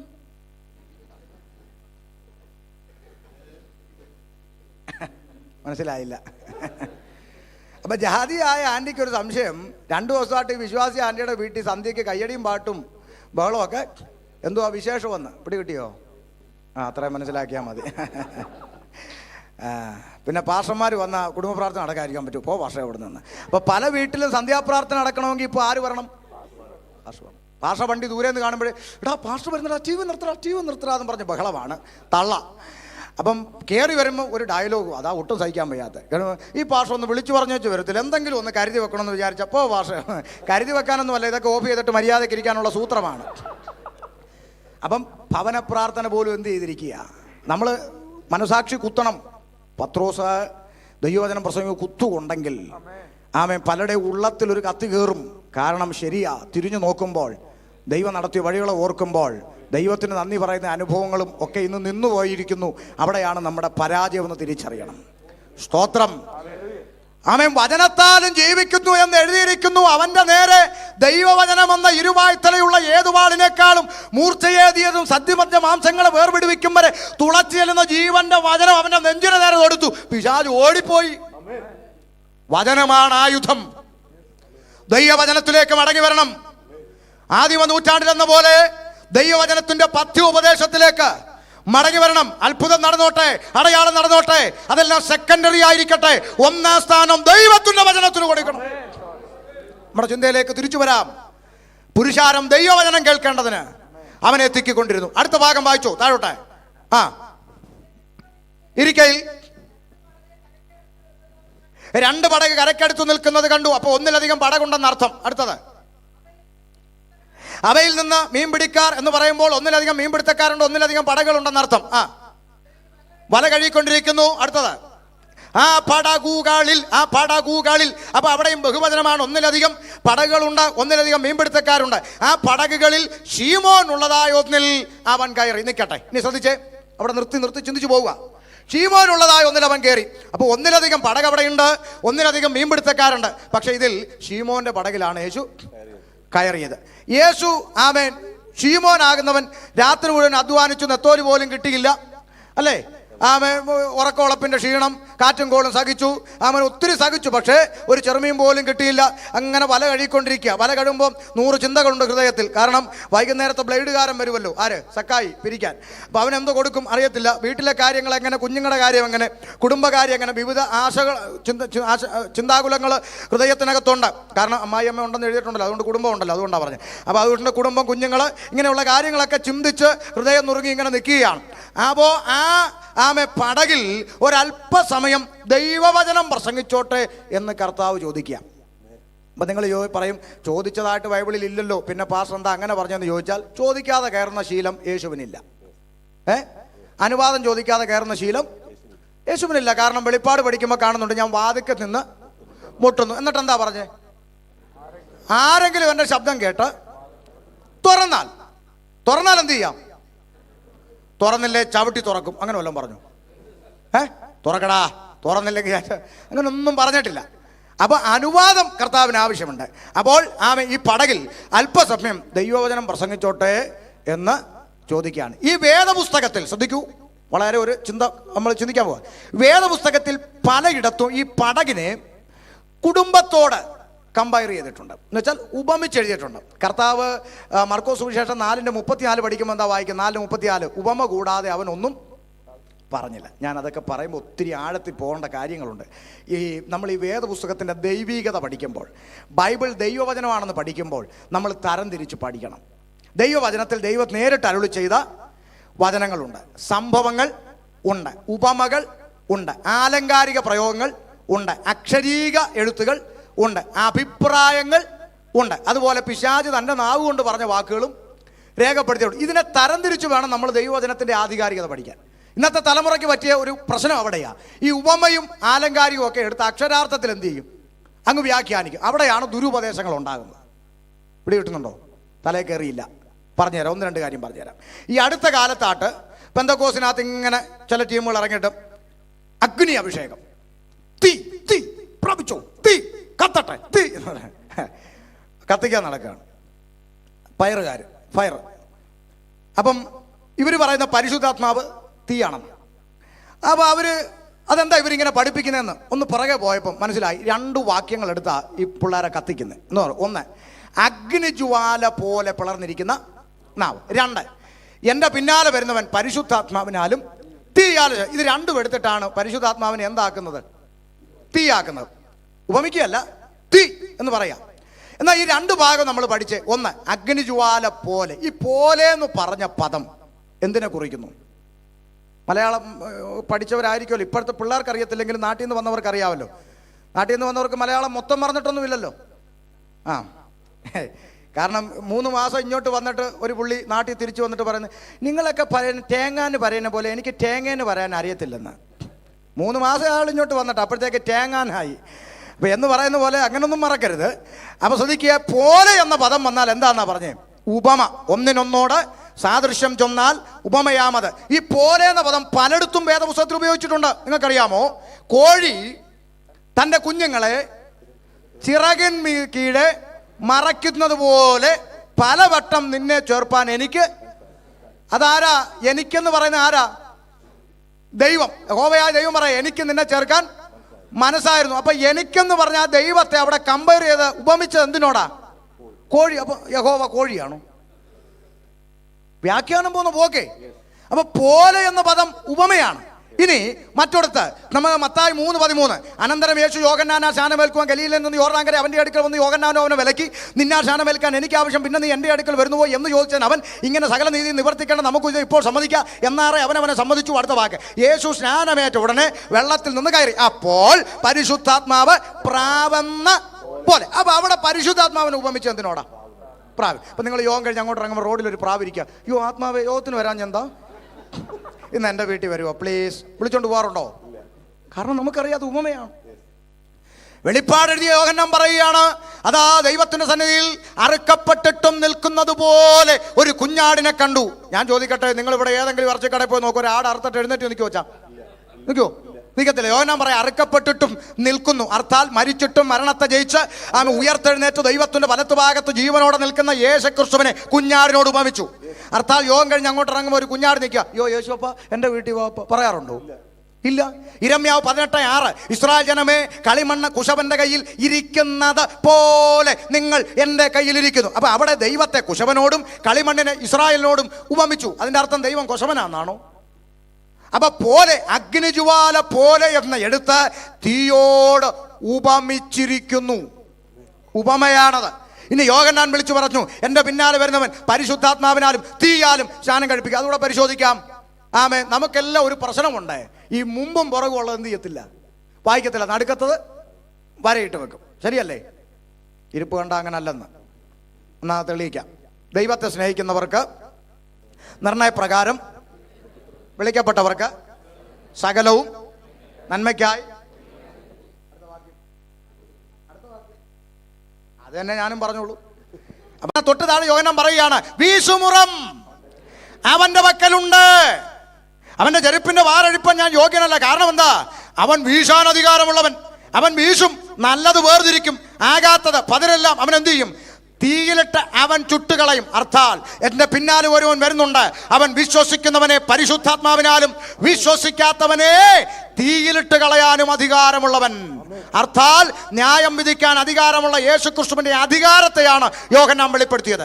അതിന് വാക്യമുണ്ടോ പാസ്റ്ററെ? വചനത്തെ വചനം കൊണ്ട് വ്യാഖ്യാനിക്കണമല്ലോ. വാക്യം ഇണവാക്യമുണ്ടോ? ഒന്നിന് പകരം രണ്ട് തരാം. യോഹന്നാൻ 5:22, 5:27. സമയമില്ല, ഞാൻ തന്നെ പറയാം. എല്ലാവരും പിതാവിനെ ബഹുമാനിക്കുന്ന പോലെ പുത്രനെയും ബഹുമാനിക്കേണ്ടതിന് പിതാവ് ആരെയും ന്യായം വിധിക്കാതെ ന്യായവിധി എല്ലാം പുത്രന് കൊടുത്തിരിക്കുന്നു. 5:22. ഇനി അവൻ മനുഷ്യപുത്രനാകയാൽ ന്യായവിധി നടത്തുവാൻ അവന് അധികാരവും നൽകിയിരിക്കുന്നു. 5:27. ഒന്നിന് പകരം രണ്ടിണ വാക്യം കിടക്കുന്നു. ന്യായം വിധിക്കാനുള്ള യേശുക്രിസ്തുവിന്റെ അധികാരം. ഇനി ഒരു വാദത്തിന് വേണ്ടി നമുക്ക് തിരിഞ്ഞു ചിന്തിക്കാം. അല്ല, യോഹന്നാൻ പറഞ്ഞത് യേശു തീ കൊണ്ട് തന്നെ സ്നാനം കഴിപ്പിക്കുന്നു തന്നെയാണെന്ന് ഒരു വാദത്തിന് ഇരിക്കട്ടെ. അങ്ങനാണെങ്കിൽ ഒരു ചോദ്യം അങ്ങോട്ട്. യോഹന്നാൻ സ്നാപകൻ കള്ളം പറയാൻ പാടുണ്ടോ? കള്ളം പറയാൻ പാടുണ്ടോ? ഇല്ല. അങ്ങനെയെങ്കിൽ യോഹന്നാൻ എൻ്റെ പിന്നാലെ വരുന്നവൻ പരിശുദ്ധാത്മാവിനെ തീയാണ് സ്നാനം കഴിപ്പിക്കുമെന്ന് പറഞ്ഞത് കള്ളമല്ലെങ്കിൽ യേശുക്രിസ്തു തൻ്റെ ഇഹലോക ജീവകാലത്ത് ആരെയാണ് തീ മുക്കി സ്നാനപ്പെടുത്തിയെന്ന് കാണിച്ചു തരണം. ആമേൻ. പരിശുദ്ധാത്മാവിനെ കൈക്കൊള്ളാൻ പറഞ്ഞ് ഊതി കൊടുത്തതുണ്ട്, കാത്തിരിക്കണമെന്ന് പറഞ്ഞുകൊണ്ട് അതെല്ലാം ഉണ്ട്. തീ കൊണ്ട് എവിടെങ്കിലും മുക്കിയതായിട്ട് ഉണ്ടെങ്കിൽ കാണിച്ചു തന്നാൽ ഞാൻ തിരുത്തും. ഇനി ഇതെല്ലാം പറഞ്ഞു കൊടുത്താലും ചിലരെന്ത് ചെയ്യും? ഒറ്റ പാസ്റ്റർ എന്തോ പറഞ്ഞാലും ശരി, പരിശുദ്ധാത്മാവ് തീയാ തീയാ തീയാ, പിണക്കമൊന്നുമില്ല, നീ തീയുടെ പുറകെ പൊക്കോ. ഒടുവിൽ ചെന്ന് വീഴുന്ന സ്ഥലത്തും ഹോൾസെയിൽ തീയാണ്. അന്നേരവും വ്യാഖ്യാനം തുടരണം. കണ്ട, ആത്മാവ് ഞങ്ങളുടെ കൂടെ വന്നണ്ട, കണ്ട കത്തോട്ട്. എനിക്ക് പിണക്കമൊന്നുമില്ല. അതുകൊണ്ട് ഉപമയൊക്കെ എടുത്ത് അക്ഷരാർത്ഥത്തിൽ വ്യാഖ്യാനിക്കുന്നതാണ് ഈ ദുരുപദേശങ്ങൾ പെരുകാനുള്ള കാരണം. ആലങ്കാരിക പദം, യേശു പറഞ്ഞു ഞാൻ വാതിലാകുന്നു. അർത്ഥാൽ യേശു തേക്കുന്നടിയുടെ പലകയാണോ? എന്നാൽ പിന്നെ കുരിശിന് പകരം ഇനി ഓരോ വാതിലും കൂടെ കൊണ്ടുവച്ച് മാലയിട്ട് വിളക്ക് കത്തിക്കേ ഉണ്ടെന്നില്ലാരും. അപ്പം നമ്മൾ മനസ്സിലാക്കണം, വചനത്തിൽ പലയിടത്തും ഉപമയായി പറഞ്ഞിട്ടുണ്ട്. അപ്പം നമ്മൾ പറഞ്ഞു വന്ന വിഷയം, പടകിനെ പലയിടത്തും കുടുംബത്തോട് ഉപമിച്ച് പരിശുദ്ധാത്മാവ് രേഖപ്പെടുത്തിയിട്ടുണ്ടെന്നാണ്. അതിന്റെ തെളിവ് മർക്കോസ് 4:35. ഓടിവാ, മർക്കോസ് 4:35 വായിച്ചോ. ആ ആ നിൽക്കട്ടെ, ശ്രദ്ധിച്ച് കേട്ടെ, ഇങ്ങോട്ട് ശ്രദ്ധിച്ച്. വായിക്കുമ്പോൾ മാത്രം അങ്ങോട്ട് നോക്കിയാൽ മതി, പിന്നെ കുനിഞ്ഞിരിക്കരുത്, ഇങ്ങോട്ട് നോക്കാം. അപ്പൊ ശ്രദ്ധിക്കുക, അവൻ അന്ന് സന്ധ്യയായപ്പോൾ അവൻ നാം അക്കരയ്ക്ക് പോകാമെന്ന് അവരോട് പറഞ്ഞു. അപ്പൊ കർത്താവായ യേശുക്രിസ്തു അക്കരെ നാട്ടിലേക്ക് പോകുവാൻ ശിഷ്യഗണത്തെ വിളിക്കുന്ന ഒരു വിളിയാണ് അവിടുത്തെ പശ്ചാത്തലം. ഇതിനൊരു പൊരുളുണ്ട്. എന്താണെന്നറിയാമോ? കർത്താവ് നമ്മളെയും വിളിച്ചത് ഒരു സന്ധ്യയ്ക്കാണ്. ആമേൻ പറയാമോ? ചിലർ ആമേൻ പറയത്തില്ല, കാരണം എന്നെ വിളിച്ച ഉച്ചയ്ക്കാന്ന്. നമ്മളെല്ലാം കർത്താവ് വിളിച്ചത് ഒരു സന്ധ്യയ്ക്കാണ്. എന്താ സന്ധ്യ എന്നറിയാമോ? വെളിച്ചം മാറി ഇരുട്ട് വീണു തുടങ്ങുന്ന സമയമാണ് സന്ധ്യ. നമ്മുടെ ജീവിതത്തിൽ വെളിച്ചത്തിൻ്റെ എല്ലാ പ്രതീക്ഷകളും അസ്തമിച്ച് ഇരുട്ട് വീണു തുടങ്ങിയപ്പോഴാണ് പ്രാണനാഥന്റെ വിളിക്ക് നമ്മൾ കാത് കൊടുത്തത്, അല്ലേ? ആ പെന്തിക്കോസ് കൊള്ളാവലോടെ സംഗതി. എന്നാ പിന്നെ ഇനി ഇവരുടെ കൂടെ അങ്ങനെ കൂടിയവരൊന്നും ഇവിടെ ഇല്ല. ചത്താലും എന്നെ പെന്തിക്കോസ് ആക്കാമെന്ന് നീ വിചാരിക്കണ്ടടി എന്ന് പറഞ്ഞ ഐറ്റമാണ് ഇവിടെ ഇരിക്കുന്നത്. ഈ പലതും ആരും ഇഷ്ടപ്പെട്ട് കൂടിയതല്ല. ലോകത്തിന് ഇഷ്ടപ്പെടാത്തൊരു കൂട്ടരുണ്ടെങ്കിൽ ഈ കലവില അടിക്കുന്ന കൂട്ടരാണ്. എന്നാൽ എന്തുകൊണ്ട് വന്നു? ജീവിതത്തിൽ എല്ലാ പ്രതീക്ഷകളും അസ്തമിച്ച് ഇരുട്ട് വീണ് തുടങ്ങിയ ചില സാഹചര്യങ്ങളുണ്ടായി. അവിടെ വെച്ച് പ്രാണനാഥൻ്റെ വിളി നമ്മൾ കേട്ടു. എങ്ങോട്ട് പോകാൻ വിളിച്ചു? അക്കരെ നാട്ടിലേക്ക് പോകാൻ വിളിച്ചു, അല്ലേ? അതുകൊണ്ടല്ലേ നമ്മൾ പാടുന്ന അക്കരയ്ക്കു യാത്ര ചെയ്യും. മതി, പാടുന്ന ശീലമില്ല. അപ്പം അതുകൊണ്ട് അക്കരയ്ക്ക് യാത്ര ചെയ്യും, അക്കരെ നാട്ടിലേക്ക് വിളിച്ചു. അങ്ങനെ വിളി കേട്ടപ്പോൾ ഇവരെന്ത് ചെയ്യുമെന്നറിയാമോ? പുരുഷാരത്തെ വിട്ടു. അപ്പൊ അക്കരെ നാട്ടിൽ പോകാൻ കർത്താവിന്റെ വിളി കേട്ടിറങ്ങിയാൽ ചിലരെ വിടേണ്ടി വരും. നമ്മളും വിട്ടു, വാപ്പാടെ ഉമ്മാടെ കുടുംബത്തെയൊക്കെ. സ്വോത്രം, വിട്ടു, പലരെയും വിട്ടു. ഒരു കല്യാണം വന്നാൽ പോലും പലരും വിളിക്കത്തില്ല ബന്ധുക്കളെ. ചിലപ്പോഴൊക്കെ ഈ രക്ഷിക്കപ്പെട്ട കാലത്ത് ആദ്യ വർഷങ്ങളിലൊക്കെ ചിലപ്പം തന്നെത്താൻ കരഞ്ഞിട്ടുണ്ട്. കാരണം ഈ ഓണം, പെരുന്നാൾ, ക്രിസ്മസ്, ഇങ്ങനെ അവധി വിശേഷങ്ങളൊക്കെ വരുമല്ലോ. അപ്പോൾ എല്ലാവരും എല്ലായിടത്തും സഞ്ചരിക്കുക, ബന്ധുക്കളെ വീട്ടിൽ അങ്ങോട്ടും ഇങ്ങോട്ടുമൊക്കെ പോകുക. ഞങ്ങളൊക്കെ സത്യത്തിൽ മുഖത്തോട് മുഖം നോക്കിയിരുന്ന് കരഞ്ഞിട്ടുണ്ട്. കാരണം നമുക്ക് പോകാനൊരു വീടും ഇല്ല. ഇല്ലാച്ചിട്ടല്ല, പുസ്തകം നിമിത്തം ഉപേക്ഷിക്കപ്പെട്ടതാണ്. അങ്ങനെ ഒറ്റപ്പെട്ടിട്ടുണ്ട്. ഇന്ന് ചിലർ പറയുന്നത്, പാസ്റ്ററേ ഇതെല്ലാം സത്യമാണെന്ന് ഞങ്ങൾക്ക് അറിയാം, പിന്നെന്താ അമ്മാമ്മേ വരാൻ? 5 അച്ഛന്മാരുള്ള കുടുംബമാണ് ഞങ്ങളുടെ. മനസ്സിലാവുന്നുണ്ടോ? വിടാൻ വയ്യ. സ്വത്രം. എന്നാൽ അക്കരെ നാട്ടിലേക്കുള്ള വിളി കേട്ടപ്പോൾ അവർ പുരുഷാരത്തെ വിട്ടു. ഇനി എന്തിനാ വ്യാഖ്യാനം? കർത്താവ് തന്നെ പറഞ്ഞില്ലേ, എൻ്റെ നിമിത്തം, സുവിശേഷ നിമിത്തം അപ്പനെയോ അമ്മയോ വീടോ വസ്തുവോ നിലങ്ങളെ മക്കളോ എന്തിന് സ്വന്തം പ്രാണനെ കൂടെ വിടാതിരിക്കുന്നവൻ എൻ്റെ ശിഷ്യനായിരിക്കാൻ കഴിയില്ല. അപ്പോഴാ നമുക്ക് ബന്ധുക്കളെ വിടാനൊക്കാത്ത. സ്വത്രം. ഓർമ്മയില്ലേ ആ ഭാഗം? അതിനകത്ത് ഒത്തിരി ദൂത് കിടക്കുന്നൊരു ഭാഗമാണ്. അതെവിടാ തുടങ്ങുന്നതെന്നറിയാമോ? 5 അപ്പം കൊണ്ട് 5000 പേരെ പോഷിപ്പിച്ച ഒരു രംഗമാണ്. ഓർമ്മയുണ്ടോ? അത് മറക്കത്തില്ലല്ലോ, തിന്നുന്ന കാര്യമല്ലേ. അപ്പം ആ രംഗത്തിൽ നിന്ന് ഇച്ചിരി ദൂതുണ്ട്, അത് പറയാം. 5 അപ്പം കൊണ്ട് 5000 പേർക്ക് തിന്മാൻ കൊടുത്തു. ശ്രദ്ധിക്കണം. ഇവർ കഴിച്ചുകൊണ്ടിരിക്കുമ്പോൾ യേശുക്രിസ്തു എവിടെ പോയി? വേമ്പ്ര പ്രാർത്ഥിപ്പാൻ മലയിൽ കയറി പോയി. യേശുക്രിസ്തു പ്രാർത്ഥിപ്പാൻ മലയിൽ കയറി പോയി. ഇവർ കഴിച്ചു കഴിഞ്ഞപ്പോൾ ആരെ അന്വേഷിക്കുന്നു? യേശുവിനെ. ഇതൊന്നും നിങ്ങൾ കണ്ടിട്ട് പോലും ഇല്ലയോ?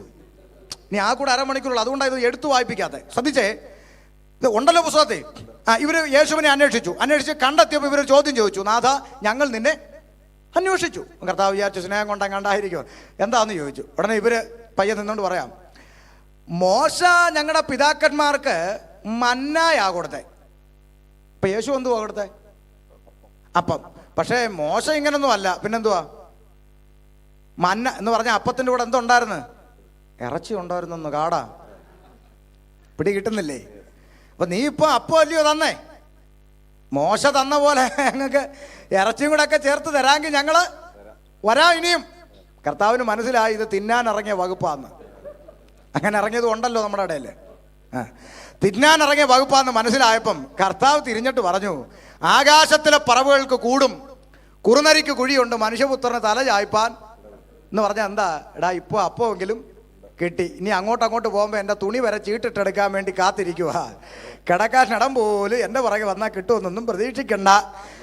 എന്നിട്ട് കർത്താവ് ഇച്ചിരി ആഴത്തിലോട്ടൊരു ഉപദേശം പറഞ്ഞു. അതാണ് ഈ വിഷയം.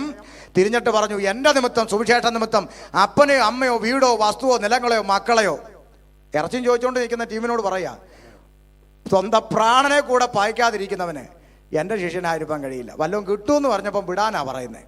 കേൾക്കുന്നുണ്ടോ? പറഞ്ഞേച്ച് കർത്താവ് തിരിഞ്ഞു നോക്കി, 5000 ഇല്ല, 500 ഇല്ല, മിച്ചം എത്ര ഉണ്ടച്ചാ? 12. എത്ര ഉണ്ട്? ആ രംഗം ഞാൻ എൻ്റെ ഭാവനയിലൊന്ന് പറയാൻ പോവാം. വേണമെങ്കിൽ എടുത്താൽ മതി, വേണമെങ്കിൽ കളഞ്ഞേരാം. ഭാവനയല്ലയോ ഇപ്പൊ ചർച്ച, അതുകൊണ്ട് ഭാവനയാണ്. അപ്പോൾ ശ്രദ്ധിച്ചോണം, ഭാവനയാണ്. ശ്രദ്ധിച്ചേ, വേണമെങ്കിൽ എടുത്താൽ മതി, വേണ്ടെങ്കിൽ കളഞ്ഞേരെ. ഇങ്ങോട്ട് ശ്രദ്ധിച്ചേ. ഇങ്ങോട്ട് ശ്രദ്ധിച്ചോ. യേശു എൻ്റെ നിമിത്തം, സുവിശേഷ നിമിത്തം അപ്പനെയോ അമ്മയോ വീടോ വസ്തുവോ നിലങ്ങളെയോ മക്കളെയോ സ്വന്തം പ്രാണനെ കൂടെ പായിക്കാതിരിക്കുന്നവന് എൻ്റെ ശിഷ്യനായിരിക്കാൻ യോഗ്യനല്ല. പറഞ്ഞു തിരിഞ്ഞു നോക്കുന്നു, 12 പേരേ ഉള്ളൂ. എൻ്റെ ഒരു ചിന്ത പറയാം. യേശു ചോദിച്ചെന്നിരിക്കട്ടെ, എൻ്റെ ചിന്തയാ. അയ്യോ, ബാക്കിയുള്ളവരൊക്കെ എന്ത് വെച്ചാ? പത്രോസ് പുള്ളിയല്ലേ ചാടിക്കറി പറയുന്നു. എല്ലാം പോയാ? എന്താ പോയ? പിന്നെ ഒരു മര്യാദക്കൊക്കെ പറയണ്ടേ? അല്ല, എല്ലാം വേണം, ശരി, മര്യാദക്കൊക്കെ പറ. അപ്പനെ വിടണം, അമ്മയെ വിടണം, വസ്തു വിടണം, നിലങ്ങൾ വിടണം, മക്കളെ വിടണം. ഈ വസ്തുവൊക്കെ വാങ്ങാൻ എത്ര സർവേക്കല്ല് തോണ്ടിയാന്ന് കർത്താവിനറിയാവും. അല്ല, നിങ്ങൾ ഈ വന്ന് വിട്. നിങ്ങൾ പറയുന്ന കേട്ട് സഹോദരങ്ങളൊക്കെ വിട്ട് തുള്ളാൻ ഇറങ്ങാൻ നോക്കൂ. കൊച്ചിന് ഫീസ് കൊടുക്കുന്ന കുഞ്ഞമ്മയാ. ഇതൊക്കെ തന്നെ അല്ലേ നമ്മളും പറയുന്നത്? എന്താ ആരും മിണ്ടാത്ത? അപ്പൊ നിങ്ങൾ ചോദിക്കും, അത് പാർശ്വ ഭാവനയല്ലേ? ഈ ഭാവന എവിടെ നിന്ന് കിട്ടിയത്? ഭാവന പുസ്തകത്തിൽ നിന്നാ കിട്ടിയത്. എങ്ങനെ? പോയ ടീം പോയപ്പം പറഞ്ഞിട്ട് പോയൊരു വാക്കുണ്ട് പുസ്തകത്തിൽ. ഇത് കഠിന വാക്ക്, ഇതനുസരിക്കാൻ ആർക്ക് കഴിയും? അപ്പൊ യേശുവിന്റെ ഉപദേശം ഇക്കിളിയല്ല, യേശുവിന്റെ ഉപദേശം കഠിന ഉപദേശം. അതനുസരിച്ച് അവനെ പിൻപറ്റാൻ മനസ്സുള്ളവര് പുസ്തകം ചുമന്നാ മതി. ആമേൻ. നീ അടുത്തൊരു ചിന്ത പറയാം. ആ യേശുവിന്റെ സ്ഥാനത്ത് ഞാനോ ജോക്കുര്യൻ പാർഷോ മാമച്ചൻ പാർഷോ ഞങ്ങളിൽ ആരെങ്കിലും ആണ് ആ യേശുവിന്റെ സ്ഥാനത്ത് നിന്ന് ഇരിക്കട്ടെ. ഒരു ഉദാഹരണത്തിന് ഞങ്ങൾ ആരെങ്കിലും ആണെങ്കിൽ സ്വാഭാവികമായി എന്ത് പറയുന്നറിയാമോ? ഞങ്ങൾ ആരെങ്കിലും ആണെങ്കിൽ തിരിഞ്ഞിട്ട് പറയും, അച്ഛാ സംഭവിച്ചു, ഞാൻ ആവേശത്തിൽ അങ്ങ് പ്രസംഗിച്ചും പോയി, നാട്ടുകാർ കണ്ടാൽ ചിരിക്കുമല്ലോ, 5000 കൊണ്ട് ഇറങ്ങിയിട്ട് 12 കൊണ്ട് നിൽക്കുന്നു. ഒരു കാര്യം ചെയ്യും, നിങ്ങളെങ്കിലും വിട്ടേച്ച് പോകല്ലേ, അച്ഛനെ ഞാൻ സെക്രട്ടറി ആക്കാം, അച്ഛനെ ട്രഷാറും ആക്കാം, അച്ഛാ നമുക്ക് ഉള്ളത് കൊണ്ട് തട്ടിപ്പൊത്തി കൂടാച്ച. ഒന്നുമില്ലേലും നമ്മൾ ആഴ്ച ഇത്രയും വാടക എടുത്ത് കൊടുത്ത് ബിൽഡിംഗ് എടുത്തിട്ടിരിക്കുന്നു, 10-12 എണ്ണത്തെ കൊണ്ട് കൂട്ടി നാണക്കേട്. അതുകൊണ്ടൊരു കാര്യം ചെയ്യ്, നമുക്ക് ഇച്ചിരി അഡ്ജസ്റ്റ്മെന്റ് ഇനി പോവാ, ഇനി ഇത്രയും കഠിനമൊന്നും ഞാൻ പറയത്തില്ല, നിങ്ങൾ നില്ല്, ഇതേ ഞങ്ങൾ പറയത്തുള്ളൂ അല്ലേ? എന്നാ അവിടെയും കർത്താവ് പറഞ്ഞത് എത്ര പേർക്കറിയാം? ആകെ കൂടെ ഉള്ളത് 12 ഉള്ളമ്മാമേ, ആകെ കൂടെ ഉള്ളത് വെറും 12 ഉള്ളച്ചാ. കർത്താവ് അയ്യോ പോയോ, കരച്ചിലൊന്നുമില്ല, തിരിഞ്ഞിട്ട് ചോദിച്ചു, നിങ്ങൾക്കും പോകാൻ മനസ്സില്ലയോ? പൊക്കോ. ഈ കഠിന ഉപദേശം അനുസരിച്ച് എന്നെ പിൻപറ്റാൻ നിങ്ങൾക്ക് പറ്റുന്നില്ലെങ്കിൽ നിങ്ങൾക്കും പോകാം. അവിടെ ശിഷ്യന്മാർ പറഞ്ഞൊരു മറുപടി ഉണ്ട്, എന്റെ ഹൃദയത്തെ ആനന്ദിപ്പിച്ചൊരു മറുപടി ഉണ്ട്. ഏത് പ്രതികൂലത്തിലും പ്രതിസന്ധിയിലും ഇതിനകത്ത് പിടിച്ചു നിൽക്കാൻ എന്നെ പ്രേരിപ്പിക്കുന്ന ഒരു മറുപടി ഉണ്ട്. അവര് പറഞ്ഞൊരു മറുപടി എന്തെന്നറിയാമോ? നാഥാ, നടുവേദനയുടെ മരുന്ന് നിന്റെ വക്കലുള്ളപ്പം ഞങ്ങൾ എവിടെ പോകും? അങ്ങനാണോ? പോടോ. ആമേൻ, ആമേൻ. അവര് പറയാ, നിത്യജീവന്റെ മൊഴികൾ നിന്റെ വക്കലുണ്ട്, നിന്നെ വിട്ടിട്ട് ഞങ്ങൾ എവിടെ പോകും? എന്റെ അടുക്കൽ വരുന്നത്, ആമേൻ, നിത്യജീവന്റെ മൊഴികൾ നിന്റെ വക്കലുണ്ട്. ആമേൻ. ആഗ്രഹം ഉണ്ടച്ചാ പാടാൻ. ആ പാടിക്കോ. നിന്നെ വിട്ടിട്ടാടി ഞങ്ങൾ, ഓ നീയല്ലോ ഞങ്ങൾക്കുള്ള ദിവ്യ സമ്പത്തേശുവേ, നീയല്ലാതില്ല ഭൂവിൽ ആശ്രയിപ്പാനാരുമേ, നീയല്ലോ നീയല്ലോ ഞങ്ങൾക്കുള്ള ദിവ്യ സമ്പത്തേശുവേ. ആമേൻ. ഇടയ്ക്ക് ഇങ്ങനെ പാടുമ്പോൾ നമുക്ക് സമയമില്ലാത്തതുകൊണ്ടാണ്, അല്ലെങ്കിൽ ഇങ്ങനെ ആമേ പാടി പോകുന്ന സന്തോഷമാണ് ആമേ. പക്ഷേ എന്താ, നമുക്ക് സമയമില്ലാത്തതുകൊണ്ടാണ്, അല്ല ആരും ചിരിക്കാൻ കളിയാക്കിയൊന്നും ചെയ്യരുത്. കാരണം എന്തെന്നറിയാമോ? ഈ യഥാർത്ഥത്തിൽ ഈ നമ്മൾ വേദോത്സവം പഠിക്കുമ്പോൾ ഒരു ഭാഗം നിങ്ങൾ ശ്രദ്ധിക്കണം, വചനം കേട്ടവരുടെ മേൽ ആത്മാവ് വന്നു അല്ലേ? ഈ ചില വചനങ്ങൾ അകത്ത് തട്ടുമ്പം പിന്നെ പരിസരം നോക്കിയല്ല, അവരാത്മാവ് ദൈവത്തെ സ്തുതിക്കും. അവൻ തിരുവഴുത്തുകളെ തെളിയിക്കുമ്പോൾ അവരുടെ ഉള്ളം ഉണ്ടോ, ഉള്ളം കത്തുമ്പോഴായി അറിയാതെ പുറത്തു വരുന്നേ. അല്ലാതെ ചിലരില്ല, കീബോർഡിന്റെ ടെമ്പോയ്ക്ക് അനുസരിച്ച് കുറഞ്ഞേ, അത് കീബോർഡിന്റെ ആത്മാവാ. സ്വത്രം, അതല്ല ആത്മാവ്. ആമേ. ചില സ്ഥലത്തൊക്കെ നമ്മളിങ്ങനെ പ്രസംഗിച്ചുകൊണ്ടിരിക്കുമ്പോൾ ഇതുപോലെ ചില വചനങ്ങളൊക്കെ അങ്ങോട്ട് ചെന്നടിക്കുമ്പോൾ കാണാം, ചില ഉണക്കക്കൊള്ളി പോലിരിക്കുന്ന ചില അമ്മച്ചിമാരുണ്ടല്ലോ, കസര ഇരുന്ന ഒറ്റ ആത്മാവിലൊരു ആരാധന. ഇത് കാണുമ്പം മുമ്പിൽ ഇരിക്കുന്ന പിള്ളേരെല്ലാം കൂടെ തിരിഞ്ഞങ്ങോട്ട് ചിരിയ. ഞാൻ തുറന്നു പറയട്ടെ, സത്യത്തിൽ അവിടെ ആത്മാവിൽ ആരാധിച്ചത് അമ്മച്ചിയാ. കാരണം യഥാർത്ഥത്തിൽ ആത്മാവിൽ ദൈവത്തെ ആരാധിക്കുന്നവനെ കണ്ടാൽ കാണുന്നവന് ചിരി വരും. അതിന് നിങ്ങൾക്ക് തെളിവ് തരട്ടെ. 400 ബാലിന്റെ പ്രവാചകന്മാർ, 450 അശേര. എടുക്കണ്ട സമയമൊന്നുമില്ല. 400 നാളെ സൈപ്പാർഷ ഇറച്ചി ബാക്കി. 400 ബാലിന്റെ പ്രവാചകന്മാർ, 450 അശേര, 850 ഭൂരിപക്ഷം ഒരു വശത്ത്, മറുവശത്ത് ഏലിയാവ് ഒറ്റയ്ക്ക്. ചോദ്യം, നിന്റെ ദൈവം എവിടെ? മറുപടി, ഏലിയാവ് ഇത് കേട്ട ഉടനെ, കാണുന്നില്ലേ കേൾക്കുന്നില്ലേ, എന്നെ വേണ്ടായോ, എന്തിനെന്നെ പരിഹാസത്തിനിട്ടു, ഇങ്ങനെ വല്ലതും പറഞ്ഞോ? നമ്മളാണെങ്കിൽ ക്യാൻസർ മാറിയിട്ടാ ദൈവം കൊണ്ടുവന്നേ, 3 ദിവസം പനി മാറിയില്ലല്ലോ, എന്നെ വേണ്ടായോ. ഇതാ നമ്മള് ഒരു 50 ചോദ്യം ദൈവത്തോടക്കടി ചോദിക്കും. എന്നിട്ട് കൊയർ ടീം പാടാൻ എഴുന്നേക്കുമ്പോൾ കൂടെ ഒരു പാട്ടും പാടും. എന്തിനെന്ന് ചോദിക്കില്ല ഞാൻ, ഒന്നും ചോദിക്കുകയല്ല. അതാണ് നമ്മള്. എന്നാൽ ഏലിയാവ് എന്താ പറഞ്ഞെന്നറിയാമോ? സർവ്വജനത്തോടും എന്റെ അടുക്കൽ വാടാ, എന്റെ ദൈവം പ്രവർത്തിക്കുന്ന കാണിച്ചു തരാമെന്ന് പറഞ്ഞു. വെല്ലുവിളിച്ചു. അടുക്ക വരാൻ പറഞ്ഞു. എന്നിട്ട് ഇടിഞ്ഞു കിടന്ന യാഗപീഠം പണിതു, ചിതറിക്കിടന്ന കല്ലെടുത്ത് ഒന്നിച്ചു വെച്ചു, വിറകുകൾ അടുക്കി കാളയെ കഷ്ണമാക്കി വെച്ചു. ശ്രദ്ധിച്ചു കേട്ടോ, അതെല്ലാം വിടുക, അതെല്ലാം ഓരോന്നും ഓരോ പ്രസംഗമാണ്, അത് വിടുക. ഒടുവിൽ പറഞ്ഞു, ഈ 4 ആദ്യം എന്ത് ചെയ്തു? ഇടിവുകളെ പണിതു. ഒരു പ്രാർത്ഥനയ്ക്ക് മറുപടി ലഭിക്കേണ്ട വഴിയാണ് പറയുന്നത്. ഒന്ന്, ജീവിതത്തിലെ ഇടിവുകളെ പണിയണം. രണ്ട്, ചിതറിക്കിടന്ന് കല്ലെടുത്ത് ഒന്നിച്ചു വെച്ചു എന്ന് വെച്ചാൽ ആരോടെങ്കിലും പറഞ്ഞ് ഇരിപ്പുണ്ടെങ്കിൽ കൈ കൊടുക്കണം. അല്ലാതെ നീ കിടന്നു കാണുന്നില്ലോ എന്ന് ചോദിച്ചാൽ കാണത്തില്ലെന്ന്. പ്രാർത്ഥനയ്ക്ക് മറുപടി വെളിപ്പെടണമെങ്കിൽ അടുത്ത വായിലിരിക്കുന്ന പറഞ്ഞിരുന്നിട്ടൊന്നും പ്രാർത്ഥിച്ചാൽ മറുപടിയൊന്നും വരത്തില്ല. കർത്താവ് പറഞ്ഞു, നീ ആദ്യം അങ്ങോട്ട് പോയി നിരപ്പ് പ്രാപിക്കുക, പിന്നെ വന്ന് മതി നിന്റെ യാഗം. പുതിയ നിയമത്തിലെ യാഗം എന്താ? അതരഫലമാകുന്ന സ്തോത്രയാഗം. അർത്ഥാൽ വാ തുറന്ന് സ്തോത്രം എന്നൊന്ന് പറയണമെങ്കിൽ നിരപ്പ് പ്രാപിച്ചിരിക്കണമെന്ന്. അതാ അതിൻ്റെ ആഴം. അല്ല, പാ കാണുമ്പോൾ അന്യഭാഷ വന്നിട്ടൊന്നും മറുപടിയൊന്നും വരത്തില്ല. അപ്പം ശ്രദ്ധിച്ചോ. അപ്പം ഒന്ന്, ഇടിവുകളെ പണിയണം. രണ്ട്, നിരപ്പ് പ്രാപിക്കണം. മൂന്ന്, യാഗവസ്തുവിനെ പീസായി നുറുക്കി. ഹൃദയം യാഗവസ്തുവായി നുറുക്കപ്പെടണം. ഹൃദയം നുറുങ്ങിയവർക്ക് യേശു സമീപസ്ഥന. അപ്പം 3. 4, വെള്ളം കോരി. 4ാമത്തെ സ്റ്റെപ്പാണ് എന്ത്? വെള്ളം കോരി ഒഴിക്കുക. പറഞ്ഞില്ലേ, 4 തൊട്ടിയിൽ വെള്ളം കോരി യാഗപടത്തിലും വിറകിലും ഒഴിക്കാൻ പറഞ്ഞു. ഇവിടാണ് എൻ്റെ ചിന്ത. ഇവിടെ ഇറങ്ങേണ്ടത് എന്തുവാ? തീയ. നിങ്ങൾ ശ്രദ്ധിച്ചോണേ. കോരി ഒഴിക്കാൻ പറഞ്ഞത് എന്തുവാ? ജോക്കുര്യൻ ഭാഷ വീട്ടിൽ ചെല്ലുക. ജോക്കുര്യൻ ഭാഷ ഉടനെ വൈഫിനോട് പറഞ്ഞു, ഡി ഷമീർ ഭാഷ വന്ന് ഇച്ചിരി ചായ ഇടാൻ പറഞ്ഞു. അപ്പോൾ ഈ ഗ്യാസും ഇതെല്ലാം മാറ്റിവെയ്, വിറകാന്നങ്ങ് ചിന്തിക്കുക. അപ്പോൾ അമ്മാമ്മ എന്ത് ചെയ്തു? ഒരു ഗ്ലാസ് പാലെടുത്ത് അങ്ങോട്ട് അടുപ്പയിലോട്ട് അങ്ങോട്ട് വെച്ചിട്ട് 5-6 വിറവും മാരി അടുക്ക വെച്ചു. എന്നിട്ട് ഒരു മഗ്ഗിനകത്ത് കുറച്ച് വെള്ളം കോരി വിറകിലോട്ട് ഒഴിച്ചാൽ അവിടുത്തെ അവസ്ഥ എന്തായിരിക്കും? പിന്നെ പറയണ്ടല്ലോ. ഇതുപോലെ ഇവിടെ ഇറങ്ങേണ്ടത് എന്തുവാ?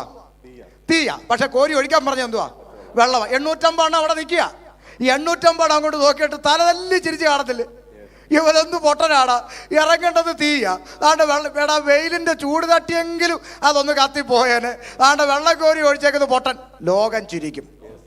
പരിശുദ്ധാത്മാവിന് നിഴലായി പുതിയ നിയമത്തിൽ പലയിടത്ത് വെള്ളത്തെ രേഖപ്പെടുത്തിയിട്ടുണ്ട്. യോഹന്നാന്റെ സുവിശേഷം വെള്ളങ്ങളുടെ സുവിശേഷം എന്ന് അറിയപ്പെടുന്നത്, അല്ലയോ?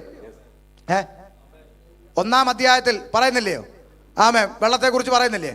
വെള്ളത്താലും ആത്മാവിനാലും ജനിക്കണമെന്ന് പറയുന്നു. 2-ാം അധ്യായത്തിൽ കാനാവിലെ കല്യാണ നാളിൽ വെള്ളം വീഞ്ഞാക്കുന്നു. 3-ാം അധ്യായത്തിൽ എന്താ പറയുന്നത്? വെള്ളത്താലും. 3-ാം അധ്യായത്തിൽ നിക്കോദെമോസിനോട് വെള്ളത്താലും ആത്മാവിനാലും ജനിക്കണം. 1-ാം അധ്യായത്തിൽ വെള്ളത്തിൽ സ്നാനം കഴിപ്പിക്കുന്ന യോഹന്നാൻ, 2-ാം അധ്യായത്തിൽ കാനാവിലെ കല്യാണം വെള്ളം വീഞ്ഞാക്കുന്നു. 3-ാം അധ്യായത്തിൽ വെള്ളത്താലും ആത്മാവ് വീണ്ടും ജനിക്കണം. 4-ാം അധ്യായത്തിൽ വെള്ളം കോരാമെന്ന ആ ശമരിയക്കാരത്തി സ്ത്രീ. 5-ാം അധ്യായത്തിൽ ഗലീല കടൽ. അങ്ങനെ അങ്ങോട്ട് പോവുകയാണ്. 5-ാം അധ്യായത്തിൽ മണ്ഡപത്തിൽ കുളം വെള്ളം കലങ്ങുമ്പോൾ ആദ്യം ഉറക്കുന്നതിന് സൗഖ്യം. 6-ാമത്തെ അധ്യായത്തിൽ ഗലീല കടൽ. അങ്ങനെ പോവുക. അപ്പോൾ വെള്ളങ്ങളുടെ സുവിശേഷം തന്നെ ഉണ്ട്. പരിശുദ്ധാത്മാവിനെ നില രേഖപ്പെടുത്തി വെച്ചിരിക്കുക. എല്ലാം പോകേണ്ട ഒത്തിരി വിഷയങ്ങളായി ഇങ്ങനെ അങ്ങ് പോവുക. അപ്പോൾ ശ്രദ്ധിക്കുക.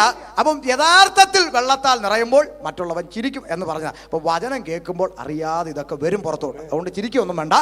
വിഷയത്തിലോട്ട് മടങ്ങി വരാം. അപ്പോൾ ശ്രദ്ധിച്ച് കേട്ടോണം.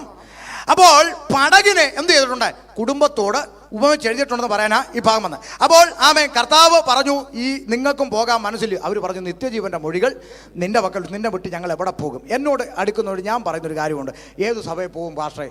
ഞാൻ പറയും, നിങ്ങൾ ഏത് സഭയിൽ വേണമെങ്കിലും പൊക്കോ. ഞാനൊരു എന്തുവാ IPC ഏജ് ഇങ്ങനെയുള്ള പ്രാന്തൊന്നും എനിക്കില്ല. ഈ ബോർഡിനോടുള്ള പ്രാന്തന്മാർ ഒത്തിരി കേരളത്തിലുണ്ട്.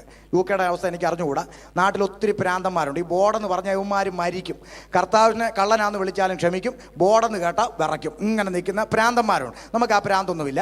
എവിടെ വേണമെങ്കിലും പൊക്കോ എന്ന് പറയും. പക്ഷെ ഒരു കാര്യം നിങ്ങൾക്ക് ഉറപ്പുണ്ടായിരിക്കണം, ഈ പോകുന്നിടത്ത് നിത്യജീവനെക്കുറിച്ചുള്ള പഠിപ്പിക്കലുണ്ടെന്ന് ബോധ്യം വരണം. നിങ്ങൾ പോകുന്ന സഭയിൽ നിങ്ങളെ നിത്യതയിൽ എത്തിക്കുന്ന ഉപദേശമുണ്ടെങ്കിൽ നിങ്ങൾക്ക് അവിടെ തുടരാം. നിത്യജീവന്റെ മൊഴികൾ നിന്റെ പക്കലുണ്ട്. എന്തിനാ ഇത് പറഞ്ഞേ?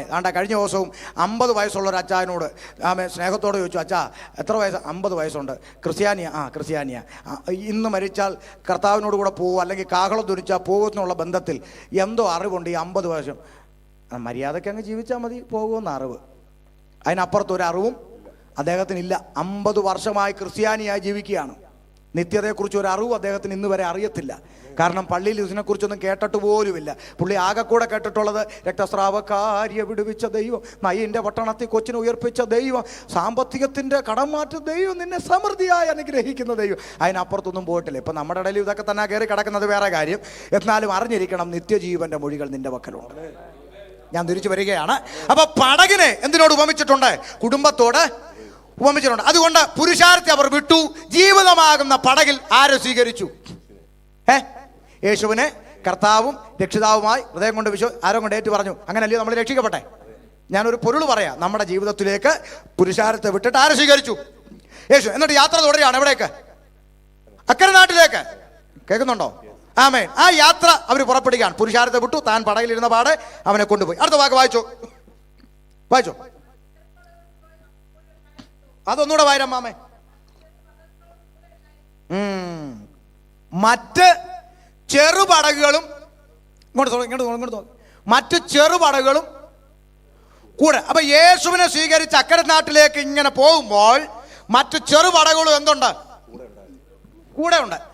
ഈ ചെറുപടകുകൾ എന്തിനാ? ഒരു ഓളത്തിന് കൂട്ടത്തിൽ തുഴയാനും കൂട്ടത്തിൽ പാടാനും ഒരോളം വേണ്ട. കുട്ടനാട്ടം പുഞ്ചൈ തിത്തിത്താരാന്ന് പറഞ്ഞ ഒരു ഓളത്തിന് പിറകിൽ ചെറുപടകൾ വേണം. ഇങ്ങനെയുള്ള ചെറുപടകൾ നമ്മുടെ ഇടയിലും ഉണ്ട്. പക്ഷെ നിങ്ങളൊരു കാര്യം ചിന്തിച്ചോണം. 5-ാം അധ്യായം പഠിക്കുമ്പോൾ അക്കരെ എത്തിയ രംഗം വായിക്കണം. ഈ ചെറുപടകുകളുടെ അഡ്രസ് പോലും അവിടെ എഴുതിയിട്ടില്ല. ആഴം പിടി കിട്ടുന്നോ? പുറപ്പെട്ടപ്പോൾ ഒത്തിരി ചെറുപടകളും കൂടെ ഉണ്ട്. കൂട്ടത്തിൽ പാടാനും കൂട്ടത്തിൽ കൊട്ടാനും കൂട്ടത്തിൽ അല്ലെ ഒത്തിരി നല്ലതാ, രസമാ. പക്ഷെ അക്കരെ നാട് കണ്ടില്ല. കാരണം പറയാം, ഈ ചെറുപടകുകളിൽ ഒന്നും ആരില്ല, യേശു ഇല്ല. ഇന്ന് ഒത്തിരി ഇങ്ങനെ നമ്മുടെ ഇടയിലും ഉണ്ട്. കൂട്ടത്തിൽ പാടാനും അന്യഭാഷ പറയാനും കൊട്ടിത്തുള്ളാനും ഒക്കെ ഉണ്ട്. പക്ഷേ ഇവരുടെ ഒന്നും ജീവിതത്തിൽ ആരില്ല, യേശുവില്ല. സ്വന്തം ഇഷ്ടത്തിനനുസരിച്ചുള്ള ജീവിതം നയിക്കുകയും എന്നാൽ പള്ളി വന്നിരുന്ന് പാടുകയും ചെയ്യുന്ന ടീമുകളുണ്ട്. ഓർത്തോണം, അക്കരനാട് നീ കാണത്തില്ല. എന്നാൽ തിരിച്ചു മറ്റൊരു ദൂത് പറയാം. യേശു ഉള്ള പടക് എവിടെ എത്തി? അക്കരെ എത്തി. പക്ഷെ നിങ്ങൾ ചിന്തിച്ചോണം, ഈ യേശു ഉള്ള പടകിൽ കാറ്റും കോളും തിരമാലയും നിലവിളിയും. പക്ഷെ അതെവിടെ എത്തി? അക്കരെ. മറ്റേ പടകിൽ കാറ്റുണ്ടോ? കോളുണ്ടോ? തിരമാലയുണ്ടോ? അനുഗ്രഹത്തിന്റെ ഒഴുക്ക. പക്ഷെ ഒഴുകി എത്തിയില്ല. അങ്ങ് പിടികിട്ടുന്നുണ്ടോ ആഴം?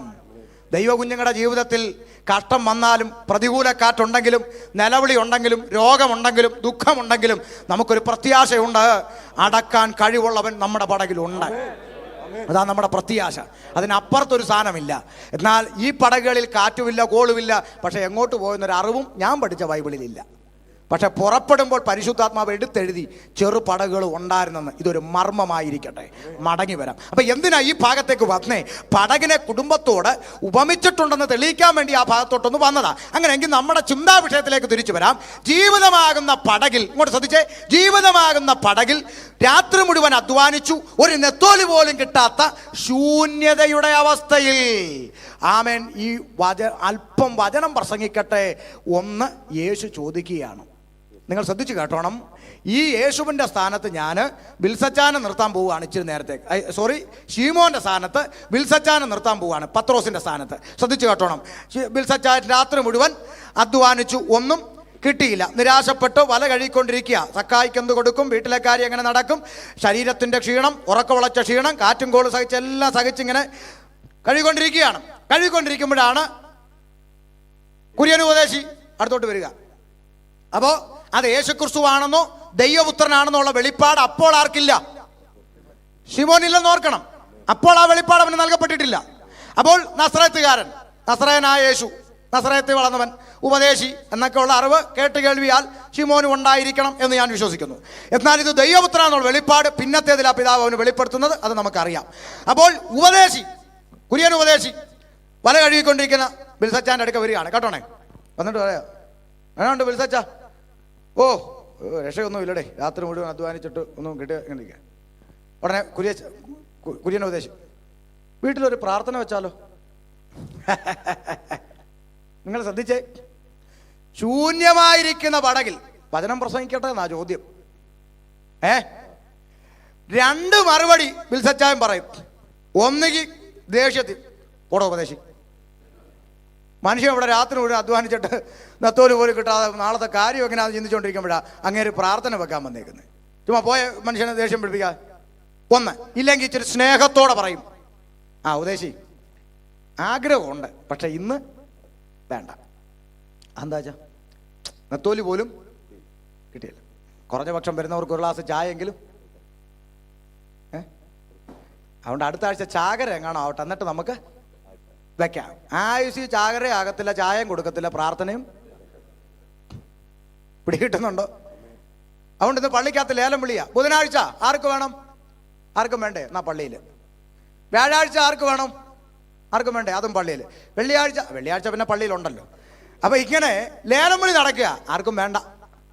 എന്നാൽ നിങ്ങളൊരു മർമ്മം ശ്രദ്ധിച്ചേ, ഒരു നത്തോലി ഇല്ലാത്ത പടക് ദൈവവചനം പ്രസംഗിക്കാൻ വിട്ടുകൊടുത്തു. സ്തോത്രം. ഇന്ന് രാത്രി ഒരു ആത്മീയ ചിന്ത കൈമാറാം. പ്രതികൂലം ആഞ്ഞടിക്കുമ്പോഴാണ് ഭവനത്തിൽ പ്രാർത്ഥന വെളിപ്പെടേണ്ടത്. പ്രതികൂലം നിന്റെ നേരെ വെല്ലുവിളിക്കുമ്പോഴാണ് നീ ദൈവത്തെ സ്തുതിച്ചു തുടങ്ങേണ്ടത്. ജീവിതത്തിൽ പ്രതിസന്ധികൾ ആഞ്ഞടിക്കുമ്പോഴാണ് ഭവനത്തിനകത്ത് വചനം വെളിപ്പെടേണ്ടത്.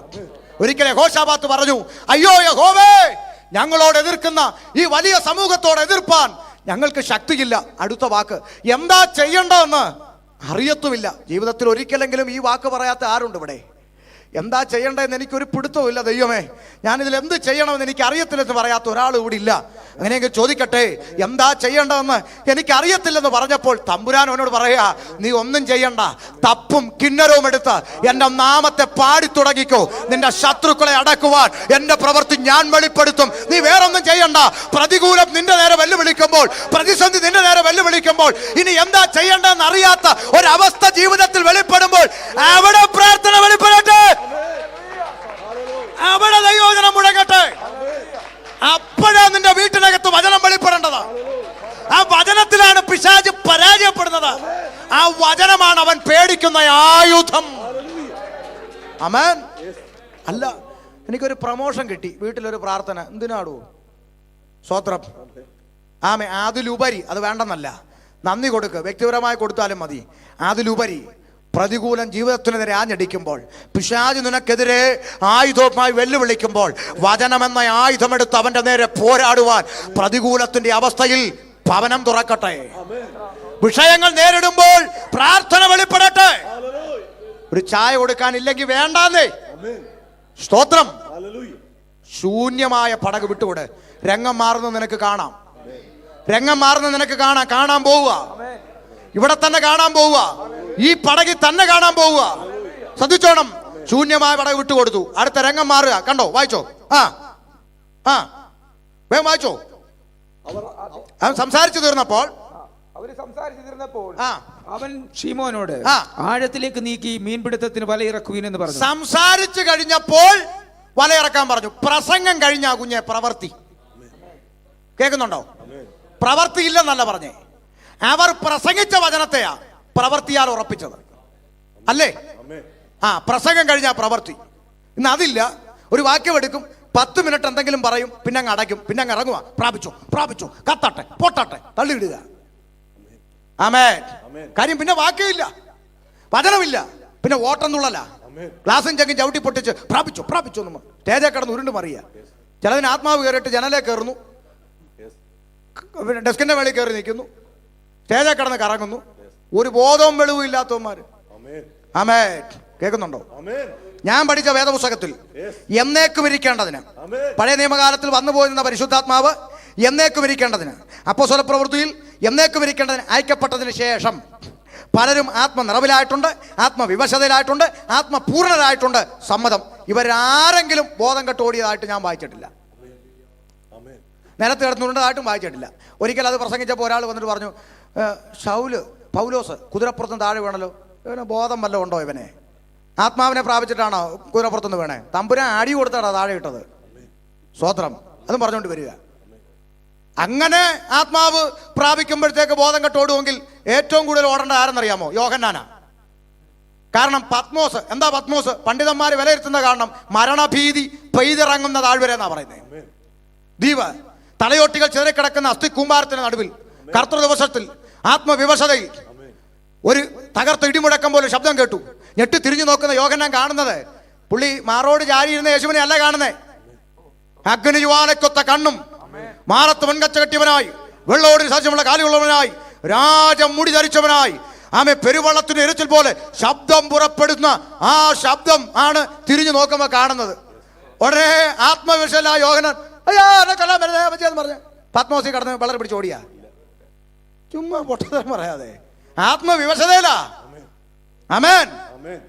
മരിച്ചവനെ പോലെ വിറച്ചും കൊണ്ട് അവന്റെ കാൽക്കലേക്ക് ഇരിക്കുന്ന അവസ്ഥയാണ്.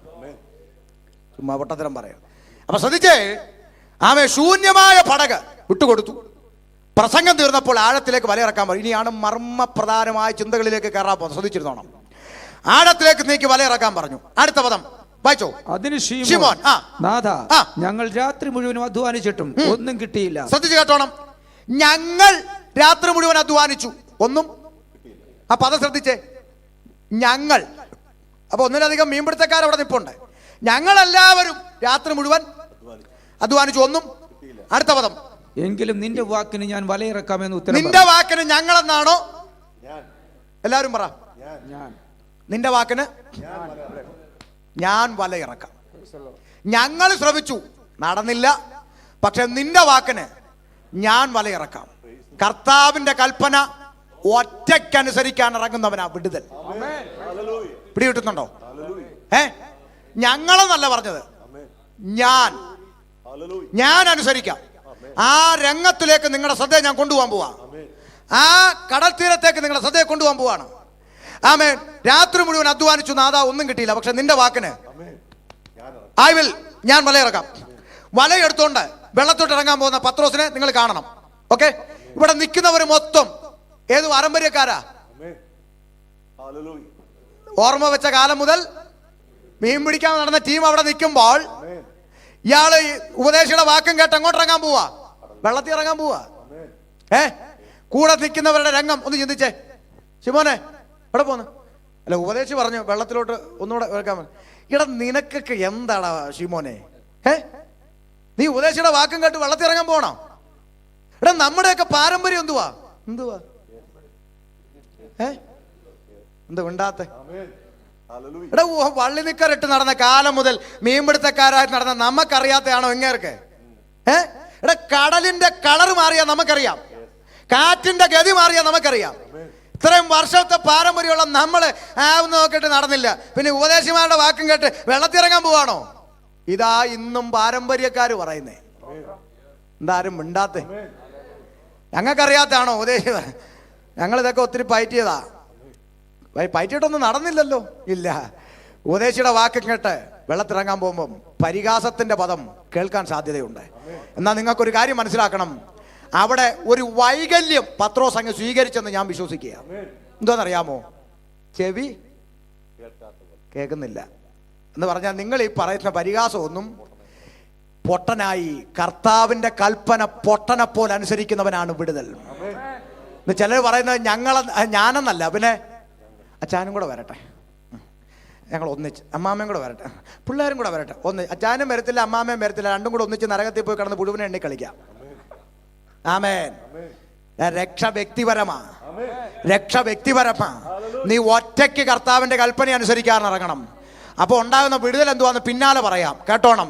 ഒറ്റക്കിറങ്ങാൻ അവൻ തയ്യാറായി, പരിഹാസത്തിന് ചെവി കൊടുക്കുന്നില്ല, പൊട്ടനെ പോലെ ഇറങ്ങുകയാണ്. അങ്ങനെ പലരും യേശുവിന്റെ മുമ്പിൽ പൊട്ടനായിട്ടുണ്ട് മനഃപൂർവ്വം. നിങ്ങൾക്കറിയാമോ, യേശു എരിഹോവിന് അടുത്തുകൂടെ നടന്നപ്പോൾ ഒരു കുരുടൻ ഇരന്നിരുന്നു കൊണ്ടിരുന്നു. അവൻ നിലവിളിച്ചു, യേശുവേ ദാവീദ് പുത്രാ, എന്നോട് കരുണ തോന്നണമെന്ന്. ഉടനെ പുരുഷാരം എന്തോ പറഞ്ഞു, ഉണ്ടായിരുന്നു. ഇത് കേട്ടപ്പോൾ അവനൊരു വൈകല്യം ഉണ്ട്, എന്തുവാ? കണ്ണ് കാണത്തില്ല. പക്ഷെ ഈ പരിഹാസം കേട്ടപ്പോൾ അവൻ ഒരു വൈകല്യം കൂടെ അങ്ങ് സ്വീകരിച്ചു. എന്തുവാ? നിങ്ങൾ പറയുന്നൊന്നും എനിക്ക് കേൾക്കത്തില്ല, പൊട്ടനാ, യേശുവേ എന്ന് ഉറക്കെ അങ്ങോട്ട് വിളിച്ചു. പരിഹാസത്തിന് മുമ്പിൽ പൊട്ടനായവന് വിടുതൽ കിട്ടി. അതങ്ങനെ ആ ചരിത്രം. പരിഹാസത്തിന് മുമ്പിൽ പൊട്ടനെ പോലെ കർത്താവിന്റെ കൽപ്പന അനുസരിപ്പാൻ പത്രോസ് രംഗത്തേക്ക് ഇറങ്ങുകയാണ്. ആമേൻ. ശ്രദ്ധിച്ചോണം. പിന്നെ വേറൊരു കാര്യം, അത് പറയുമ്പോൾ അങ്ങ് പറയാം. ഈ എരിഹോവിനടുത്തിരുന്ന കുടലിന് സൗഖ്യം കിട്ടിയ കാര്യമൊക്കെ സത്യമാണ്.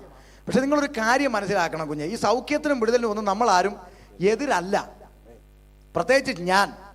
കാരണം എൻ്റെ സഹോദരിക്ക് ഒരു സൗഖ്യം കിട്ടിയത് നിമിത്തമാണ് ഈ ബൈബിൾ വായിക്കാനുള്ള ആവേശം പോലും എനിക്കുണ്ടായത്. അത് കഴിഞ്ഞാൽ ഞാൻ രക്ഷയിലേക്ക് വന്നത്. അപ്പോൾ ഞാൻ സൗഖ്യമില്ലെന്ന് പറയൂ? നിങ്ങളൊരു കാര്യം മനസ്സിലാക്കണം, ബൈബിളിൽ യേശു മാത്രമല്ല സൗഖ്യമാക്കിയത്, അപ്പോസ്തലന്മാർ മാത്രമല്ല സൗഖ്യമാക്കിയത്. പഴയ നിയമത്തിൽ എലിയാവ്, എലീശ ഉൾപ്പെടെ ഒത്തിരി പേര് സൗഖ്യമാക്കിയിട്ടുണ്ട്. പക്ഷെ നിങ്ങളൊരു കാര്യം ചിന്തിച്ചേ, ഈ സൗഖ്യം പ്രാപിച്ചവരല്ലാതെ ഈ സൗഖ്യം കൊടുത്തവർ അല്ലെങ്കിൽ കൊടുക്കാൻ മുഖാന്തരമായവർ അത് പ്രൊജക്ട് ചെയ്ത ചരിത്രമുണ്ടോ? സൗഖ്യം പ്രാപിച്ചവൻ പോയി പറയാൻ അനുവാദമുണ്ട്. കർത്താവ് തന്നെ പറഞ്ഞു, നീ പോയി നിന്റെ പുരോഹിതന്മാർക്ക് സാക്ഷ്യങ്ങൾ എല്ലാ അനുവാദമുണ്ട്. ഓക്കെ, ഈ സൗഖ്യം കൊടുത്തവൻ പറഞ്ഞ അനുവാദമുണ്ടോ? ഉണ്ടോ? യേശു പറഞ്ഞു, പുരുഷാരം എല്ലാം വന്നിട്ടുണ്ടോ? എല്ലാവരും ഉണ്ട് കർത്താവ്. ഇന്നൊരു പ്രത്യേക രംഗം നിങ്ങളോട് പറയാനാണ് ഞാനിവിടെ വന്നിരിക്കുന്നത്. എല്ലാവരും എന്താ കർത്താവ് നോക്കിയിരിക്കാം. ഇന്നലെ ഞാൻ എരിഹോവിനടുത്തൂടാണ് പോയത്. അവിടെ ഒരു കുരുടൻ ഇഴന്നുകൊണ്ട് നിലവിളിച്ചു. അവൻ ഒത്തിരി നിലവിളിച്ചു, ആൾക്കാർ കളിയാക്കി. പിന്നെ അവനങ്ങ് നിലവിളിച്ചു, ദൈവമക്കളെ, ഞാനാരാ മോൻ? ഞാൻ നിന്നു. പക്ഷെ എൻ്റെ അടുക്ക കൊണ്ടുവരാൻ പറഞ്ഞു. ഞാൻ അവൻ്റെ കണ്ണയിലോട്ടൊന്ന് കൈ വെച്ചതേ ഉള്ളൂ. അവൻ അപ്പോഴേ എന്ത് ചെയ്തു?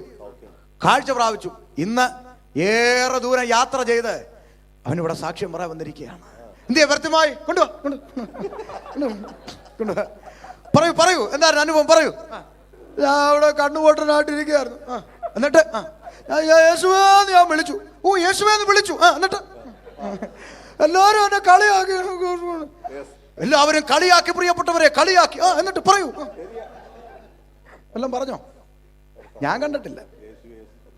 സ്തോത്രം, മഹത്വം ദൈവത്തിന് കൊടുത്തു വിട്ടു. പത്രോസ് പറഞ്ഞോ? പ്രിയപ്പെട്ടവരെ, ഒരു പ്രത്യേക വിഷയം പറയാം. ഞാനും യോഹന്നാനും വൈകിട്ട് നടക്കുന്ന ശീലമുണ്ട്. ഞങ്ങൾ ഇന്നലെ നടക്കാൻ ഇറങ്ങിയതാണ്. അപ്പോഴാണ് ദേവാലയത്തിന്റെ അരികിൽ ഒരു മുടന്തൻ ഇരിക്കുകയാണ്. ഞങ്ങൾ ആരാ മോൻ? ഒറ്റ നോട്ടവേ നോക്കിയുള്ളൂ. അവൻ ചാടി എഴുന്നേറ്റ് നടന്നും തുള്ളിയും. എന്നാ വളർന്നറിയോ, ഇന്ന് ദീർഘദൂരം UK എന്ന് സാക്ഷ്യം പറയാൻ വേണ്ടി മാത്രം അവൻ ഫ്ലൈറ്റ് കയറി ഇവിടെ വന്നിരിക്കുകയാണ്. വരൂ പറയൂ. എല്ലാവരും എന്നെ പൊക്കിയെടുത്തുകൊണ്ടാണ് പള്ളിയുടെ മുമ്പിൽ ഇരുത്തിയിരുന്നത്. പൊക്കിയെടുത്തുകൊണ്ടാണ് ഇരുത്തിയിരുന്നത്. കേൾക്കൂ, പൊക്കിയെടുത്തു. Praise the Lord, praise the Lord. മഹത്വം ദൈവത്തിന്. ആമേൻ. മുടന്തനെ നടത്തിയ പത്രോസും യോഹന്നാനും അടുത്ത ദിവസം ഫ്ലെക്സ് അടിച്ചിട്ട് മുടന്തന്മാരെ സൗഖ്യമാക്കാനുള്ള കൃപ ഞങ്ങൾക്ക് കിട്ടി. മുടന്തന്മാരെ കൊണ്ടുവാ, കാലഘട്ടത്തിന്റെ സൗഖ്യദായകൻ പത്രോസ്. ഇതൊന്നും അവരടിച്ചില്ല കുഞ്ഞെ. അടുത്ത സ്ഥലത്ത് ദൈവം അടുത്ത പ്രവൃത്തി അവരെ കൊണ്ട് ജയിക്കുക. മഹത്വം ദൈവത്തിന് കൊടുത്തു. പക്ഷെ ഇന്ന് നമ്മൾ TV തുറന്നാൽ, ഞാൻ ഇന്നലെ അവിടെ ആയിരുന്നു, ഞാൻ കഴിഞ്ഞ ആഴ്ച അവിടെ പോയപ്പോൾ അവിടെ ഇന്ന നടന്നു, ഞാൻ ഇവിടെ പോയപ്പോൾ ഇങ്ങനെ നടന്നു, ഞാൻ ആമേൻ. ഞാനെന്തോ സംഭവമാണ്. എനിക്ക് ഭയങ്കര കൃപയാണ്. ദൈവത്തിന് കൊടുക്കേണ്ട മഹത്വം തന്നെത്താൻ എടുത്തുകൊണ്ട് തന്നെത്താൻ ഉയർത്തുന്ന എതിരാളികളാണ് ഇവർ. മഹത്വം ദൈവത്തിന് കൊടു. ദൈവം ചെയ്യട്ടെ. അതിന് സ്പെഷ്യലിസ്റ്റ് ഒന്നും വേണ്ട. കർത്താവ് പറഞ്ഞു വിശ്വസിക്കുന്നവരാൽ. കുര്യൻ ഭാഷ ചർച്ചിലെ കേവലം ഒരു വിശ്വാസിയായിരിക്കുന്ന പിതാവ് ആമേ ഗുജറാത്തിലോ നോർത്ത് ഇന്ത്യയിലോ വടക്കിന്ത്യയിലോ പോയെന്നിരിക്കട്ടെ, അവിടെ ചെന്നു. ആമേ ഒരു ക്യാൻസർ രോഗിയായ വലിയൊരു ഗ്രാമവാസിയെ കണ്ടു, ഒരു ഗ്രാമത്തലവൻ. ഈ പിതാവ് വിശ്വാസി, ഒരു കൃപാവരക്കാരനല്ല, പ്രസംഗകനല്ല. അദ്ദേഹത്തിന് യേശുവിൽ വിശ്വാസമുണ്ട്. അദ്ദേഹം പറഞ്ഞു, കർത്താവേ, വിശ്വസിക്കുന്നവരാൽ ഇത് നടക്കുമെന്ന് നീ എഴുതി വെച്ചിട്ടുണ്ട്. അതുകൊണ്ട് ഞാൻ പ്രാർത്ഥിക്കുന്നു ഇദ്ദേഹത്തിന് സൗഖ്യം കൊടുക്കണമെന്ന്. ആ പിതാവ് പ്രാർത്ഥിച്ചാൽ ആ മനുഷ്യന് സൗഖ്യം സംഭവിക്കാം. അത് നിമിത്തം ആ ഗ്രാമം മുഴുവൻ രക്ഷിക്കപ്പെടാം. അതിൽ തർക്കമില്ല ഷമീർ കൊല്ലത്തിന്. പക്ഷേ അവിടെ സൗഖ്യം നടന്നു കഴിഞ്ഞപ്പോൾ ഈ അച്ചായൻ എന്ത് ചെയ്തു? എനിക്ക് സൗഖ്യമാക്കാനുള്ള കൃപാവരം കിട്ടി. കാലഘട്ടത്തിന്റെ സൗഖ്യദായകൻ കറിയാച്ചൻ തിരുവനന്തപുരം ഇങ്ങോട്ടിറങ്ങ്. അവിടെയാ പ്രശ്നം, അവിടെയാണ് പ്രശ്നം. മടങ്ങി വരാം, വിഷയത്തിൽ നിന്ന് മാറിപ്പോകണ്ട, ഓടി വരാം. അപ്പൊ ശ്രദ്ധിച്ചോണം. ആമേ, പരിഹാസത്തിന്റെ മുമ്പിൽ പ്രാണനാഥന്റെ കൽപ്പന അനുസരിപ്പാൻ പൊട്ടനെ പോലെ ഇറങ്ങുന്ന പത്രോസ്ലീഹ. ശ്രദ്ധിച്ച എന്ത് സംഭവിച്ചു? വായിക്കച്ചാ. അങ്ങനെ ചെയ്തപ്പോൾ വായിച്ചുവിടെ. അങ്ങനെ ചെയ്തപ്പോൾ അതിന് ശീമോൻ, നാഥ, ഞങ്ങൾ രാത്രി മുഴുവൻ അധ്വാനിച്ചിട്ടും ഒന്നും കിട്ടിയില്ല. എങ്കിലും നിന്റെ വാക്കിനെ വലയിറക്കാമെന്ന് പറഞ്ഞു. അവർ അങ്ങനെ ചെയ്തപ്പോൾ പെരുത്ത മീൻകൂട്ടം അകപ്പെട്ടു, വല കീറാറായി. കർത്താവിന്റെ കൽപ്പന അനുസരിച്ച് ഇറങ്ങിയപ്പോൾ നെത്തോലി ഇല്ലാത്ത പടകിൽ ഇപ്പൊ എന്ത് ചെയ്യാച്ചാ? നെമ്മീൻചൂര കടന്ന് പടക്കുക. അയ്യോ, പെരുത്ത മീൻകൂട്ടം. അടുത്തിറങ്ങാം, വായിച്ചൂടെ. അവർ മറ്റേ പടകിലുള്ള കൂട്ടാളികൾ വന്ന് സഹായിപ്പാൻ അവരെ മാടി വിളിച്ചു. അവർ വന്ന് പടക് രണ്ടും മുങ്ങുമാറോളം നിറച്ചു. പടക് രണ്ടും മുങ്ങുമാറാകുവോളം വേണ്ടുവോളം നിറച്ചു. ശ്രദ്ധിക്കണം, ഈ നിറച്ചവരാരെങ്കിലും അനുസരിച്ചവരാണോ വെച്ചാ? പറയാം മാമേ. ഈ മാടി വിളിച്ചു വരാൻ പറഞ്ഞു. അവര് വന്നാ നിറച്ചത്. അപ്പൊ അവര് വരാതെ മാറി നിന്നവരാ. വന്ന് നിറച്ചു. ഈ നിറച്ചവരാരെങ്കിലും കൽപ്പന അനുസരിച്ചവരാണോ എന്ന്? അല്ലല്ലോ. നീ ഒരുത്തൻ കർത്താവിന്റെ വാക്കനുസരിച്ച് ഇറങ്ങിയാൽ ആമേ, നിന്നെ പരിഹസിക്കുന്നവരുടെ പക്ഷം നീ ചേരുമെന്നല്ല, അവർ നിന്റെ പക്ഷം ചേർന്ന് വരുവാനിടയാകും. നീ അവരുടെ അടുക്ക പോയി ഒരു നന്മയ്ക്ക് കൈ നീട്ടുമെന്നല്ല, നിന്നെ ദൈവം മാനിക്കുമ്പോൾ നിന്റെ നന്മ അനുഭവിപ്പാൻ അവർ നിന്റെ അടുക്കൽ വരുവാനിടയാകും. അനുഭവത്തിൽ നിന്നുകൊണ്ട് പറയാം. 2002 ഈ പുസ്തകം എടുത്ത് കിടക്കാൻ ഒരു പായില്ലാതെ ഇറങ്ങി തിരിച്ചപ്പോൾ ആമേ കുടുംബക്കാര് പറഞ്ഞു, പെന്തിക്കോസി തുള്ളാൻ ഇറങ്ങിയെങ്കിൽ തെണ്ടി തിരിഞ്ഞ് ഞങ്ങളുടെ അടുക്ക വരുവാടാന്ന് പറഞ്ഞു. ഒരു ഡയലോഗ് ഞാനും തിരിച്ചു പറഞ്ഞു, മിണ്ടാതിരിക്കുന്ന ആളല്ല, അതുകൊണ്ട് ഒരു വാക്ക് തിരിച്ച് ഞാനും പറഞ്ഞു, ഞാൻ തെണ്ടി തിരിഞ്ഞ് നിന്റെ അടുക്ക വരാൻ ഞാൻ സേവിക്കുന്ന യേശു തെണ്ടിയല്ലടാന്ന് പറഞ്ഞിറങ്ങിയതാ. ഇന്ന് വരെ പോയിട്ടില്ല. സ്തോത്രം. നീ പൊട്ടനെ പോലെ ഇറങ്ങുക, കർത്താവിന്റെ കൽപ്പന അനുസരിക്കുക, ദൈവം മാനിക്കും. ഇനി ആഴത്തിലൊരു ചിന്ത പറയാൻ പോവുകയാണ്. അടുത്ത വാക്ക്, അവരും വന്ന് മുങ്ങുമാറാകുവോളം വേണ്ടുവോളം നിറച്ചു. അടുത്ത വാക്ക്, ശീമോൻ പത്രോസ് അത് കണ്ടിട്ടു യേശുവിന്റെ കാൽക്കൽ വീണു. നിക്കട്ടച്ചാ, നീ അങ്ങോട്ട് ശ്രദ്ധിച്ചേ. നമ്മളിവിടെ ശീമോന് പകരം ആരെയാ നിർത്തിയിരിക്കുന്നേ? ബിൽസച്ചാനെ നിർത്തിയേക്ക. ശ്രദ്ധിച്ച് കാട്ടോണം. ആമേ, ആഴത്തിലേക്ക് നീക്കി ഇറക്കി. നെത്തോലി ഇല്ലാത്ത പടകിൽ ഇപ്പൊ എന്ത് ചെയ്യാ? നെമ്മീചൂര കിടന്നങ്ങനെ പടക്കുക. നോർമലായി, നാച്ചുറലി ഒരു മനുഷ്യൻ എന്ന നിലയിൽ ശീമോൻ പത്രോസ് അല്ല ബിൽ സച്ചായൻ എങ്ങോട്ട് വീഴും? എങ്ങോട്ട് വീഴും? ബൈബിളിൽ എഴുതിയിരിക്കുന്ന അവിടെ നിൽക്കട്ടെ. എങ്ങോട്ട് വീഴും? മീനിന്റെ പുറത്തോട്ട്. അങ്ങനെ തന്നെയാ. നെത്തോലി ഇല്ലാത്ത പടകിൽ നെമ്മീൻ ചൂരം വലിച്ചോണ്ട് ഇങ്ങോട്ട് വരികയാണെങ്കിൽ എല്ലാവരും കണ്ണും തള്ളി വരുമ്പോൾ മീനിന്റെ പുറത്തോട്ടല്ലേ വീഴുന്നേ? എന്നാൽ ഇവിടെ നാം ചിന്തിക്കണം, പത്രോസ് നെത്തോലി ഇല്ലാത്ത പടകിൽ നെമ്മീൻ ചൂര ലഭിച്ചപ്പോൾ ലഭിച്ച നന്മയുടെ പുറത്തല്ല വീണത്, അത് തന്നവന്റെ കാൽക്കൽ വീണു. ഇന്ന് രാത്രി പെന്തക്കോസ്ത് സമൂഹത്തോടായി ദൂത് ഞാൻ വിളിച്ചു പറയുന്നത്. ആമേൻ. ഒരു നെത്തോലി ഇല്ലാത്തവന് ദൈവം സകല നന്മയും കൊടുത്ത് അവസ്ഥകൾക്ക് മാറ്റം വന്നപ്പോൾ അത് തന്നവനെ മറന്നിട്ട് നന്മയുടെ പുറത്ത് കവന്നു കിടക്കുന്ന ഒരു സമൂഹമായി ഇന്നത്തെ ആത്മീയ ഗോളം വഴിമാറിയിട്ടുണ്ടെങ്കിൽ ഇന്ന് രാത്രി നന്മയെ സെക്കൻഡറി ആക്കിയിട്ട് അത് തന്ന കർത്താവിന്റെ പാദപീഠത്തിലേക്ക് മടങ്ങി വരുവാൻ ഓർപ്പിക്കുക. ആമേൻ. ഒന്ന് തിരിഞ്ഞു നോക്കണം, തിരിഞ്ഞു നോക്കണം. ഈ എയർപോർട്ടിൽ വന്നിറങ്ങിയ ഒരു മുഷിഞ്ഞ വാഗം പിടിച്ച് തെക്കോട്ട് പോകണോ വടക്കോട്ട് പോകണോ എന്നറിയാതെ നിന്നൊരു കാലമുണ്ട്. ഒരു ടാക്സി എങ്ങനെ വിളിക്കാൻ പറ്റുമോ, അല്ലെങ്കിൽ ഒരു വണ്ടി വന്ന് കയറാൻ പറ്റുമോ, ഈ റോഡിൽ കൂടെ എത്ര കിലോമീറ്ററോളം നടക്കേണ്ടി വരും എന്നൊക്കെ ചിന്തിച്ചൊരു കാലമുണ്ട് പുറകിൽ. അവിടെ നിന്ന് സ്വന്തമായി വീടും കാറും നന്മയും ജോലിയും ഒക്കെ തന്ന ദൈവം മാനിച്ചപ്പോൾ അത് തന്നവനെ മറന്നു. ഇപ്പൊ സമയമില്ല പ്രാർത്ഥനയ്ക്ക്, ഭയങ്കര ബിസിയാട്ടോ. ഉപവസിച്ചും കുടലു പൊട്ടിയും കരഞ്ഞും പ്രാർത്ഥിച്ചു ഒരു ജോലി കിട്ടാൻ. അന്ന് സമയമുണ്ടായിരുന്നു, ജോലി കിട്ടി. തിരക്കിൽ നിന്ന് തിരക്കിലേക്ക് കുതിച്ചപ്പോൾ ഉപവാസ പ്രാർത്ഥന. സമയമില്ലെന്ന്, പ്രത്യേകിച്ച് ഞായറാഴ്ച ഭയങ്കര ബിസിയാ. നിനക്ക് എങ്ങനെ ബിസി ഉണ്ടായി? തിരിഞ്ഞു നോക്കണം. വെട്ടിയെടുത്ത പാറയിലേക്കും കുഴിച്ചെടുത്ത കനിഗർഭത്തിലേക്ക് തിരിഞ്ഞു നോക്കണം. എന്നിട്ട് അത് തന്നവൻ അവിടെ നിപ്പുണ്ട്. നന്മയെ സെക്കൻഡറി ആക്കിയിട്ട് അത് തന്നവന്റെ കാൽക്കൽ വീഴ്. നന്മ ലഭിക്കേണ്ടതിന്, ലോകത്തിന്റെ ആഡംബരം ലഭിക്കേണ്ടതിന്, ലോകത്തിന്റെ നന്മയും പണവും ലഭിക്കേണ്ടതിന് പ്രാണനാഥനെ ഒറ്റുകൊടുത്തും ദൈവവചനത്തിൽ വെള്ളം ചേർത്തും ഇരട്ടത്താപ്പിന് കൈയടിച്ചും ദുരുപദേശത്തിന് കൂട്ടുനിന്നും കാലം പോക്കിയത് മതി. ആമേൻ. നന്മയെ സെക്കൻഡറി ആക്കി വെച്ച തന്നവന്റെ പാദപീഠത്തിലേക്കും നെടുമ്പാട് വീഴുന്ന അനുഭവത്തിലേക്കും ദൈവസഭ മടങ്ങി വരണം. ആത്മീയ ലോകം മടങ്ങി വരണം. ആമേൻ. അത് തന്നവന്റെ കാൽക്കൽ വീണു. അടുത്തൊരു ചിന്ത കൂടെ പറഞ്ഞ് അവസാനിപ്പിക്കാം. എന്നിട്ടൊരു പദം പറഞ്ഞു, വായിക്കച്ചാ. കർത്താവേ, കർത്താവേ, ഞാൻ പാപിയായ മനുഷ്യനാകൊണ്ട് എന്നെ വിട്ടുപോകണമേ എന്ന് പറഞ്ഞു. നിൽക്കട്ടെ. ആമേൻ. പത്രോസ് പറഞ്ഞൊരു പദം, ഞാൻ ആരാണ്? അപ്പൊ നിങ്ങളോടൊരു ചോദ്യം ഞാൻ ചോദിക്കാൻ പോവാണ്. പത്രോസിന്റെ സാമ്പത്തിക സ്ഥിതി മാറ്റം വന്നോ? മാറിയോ?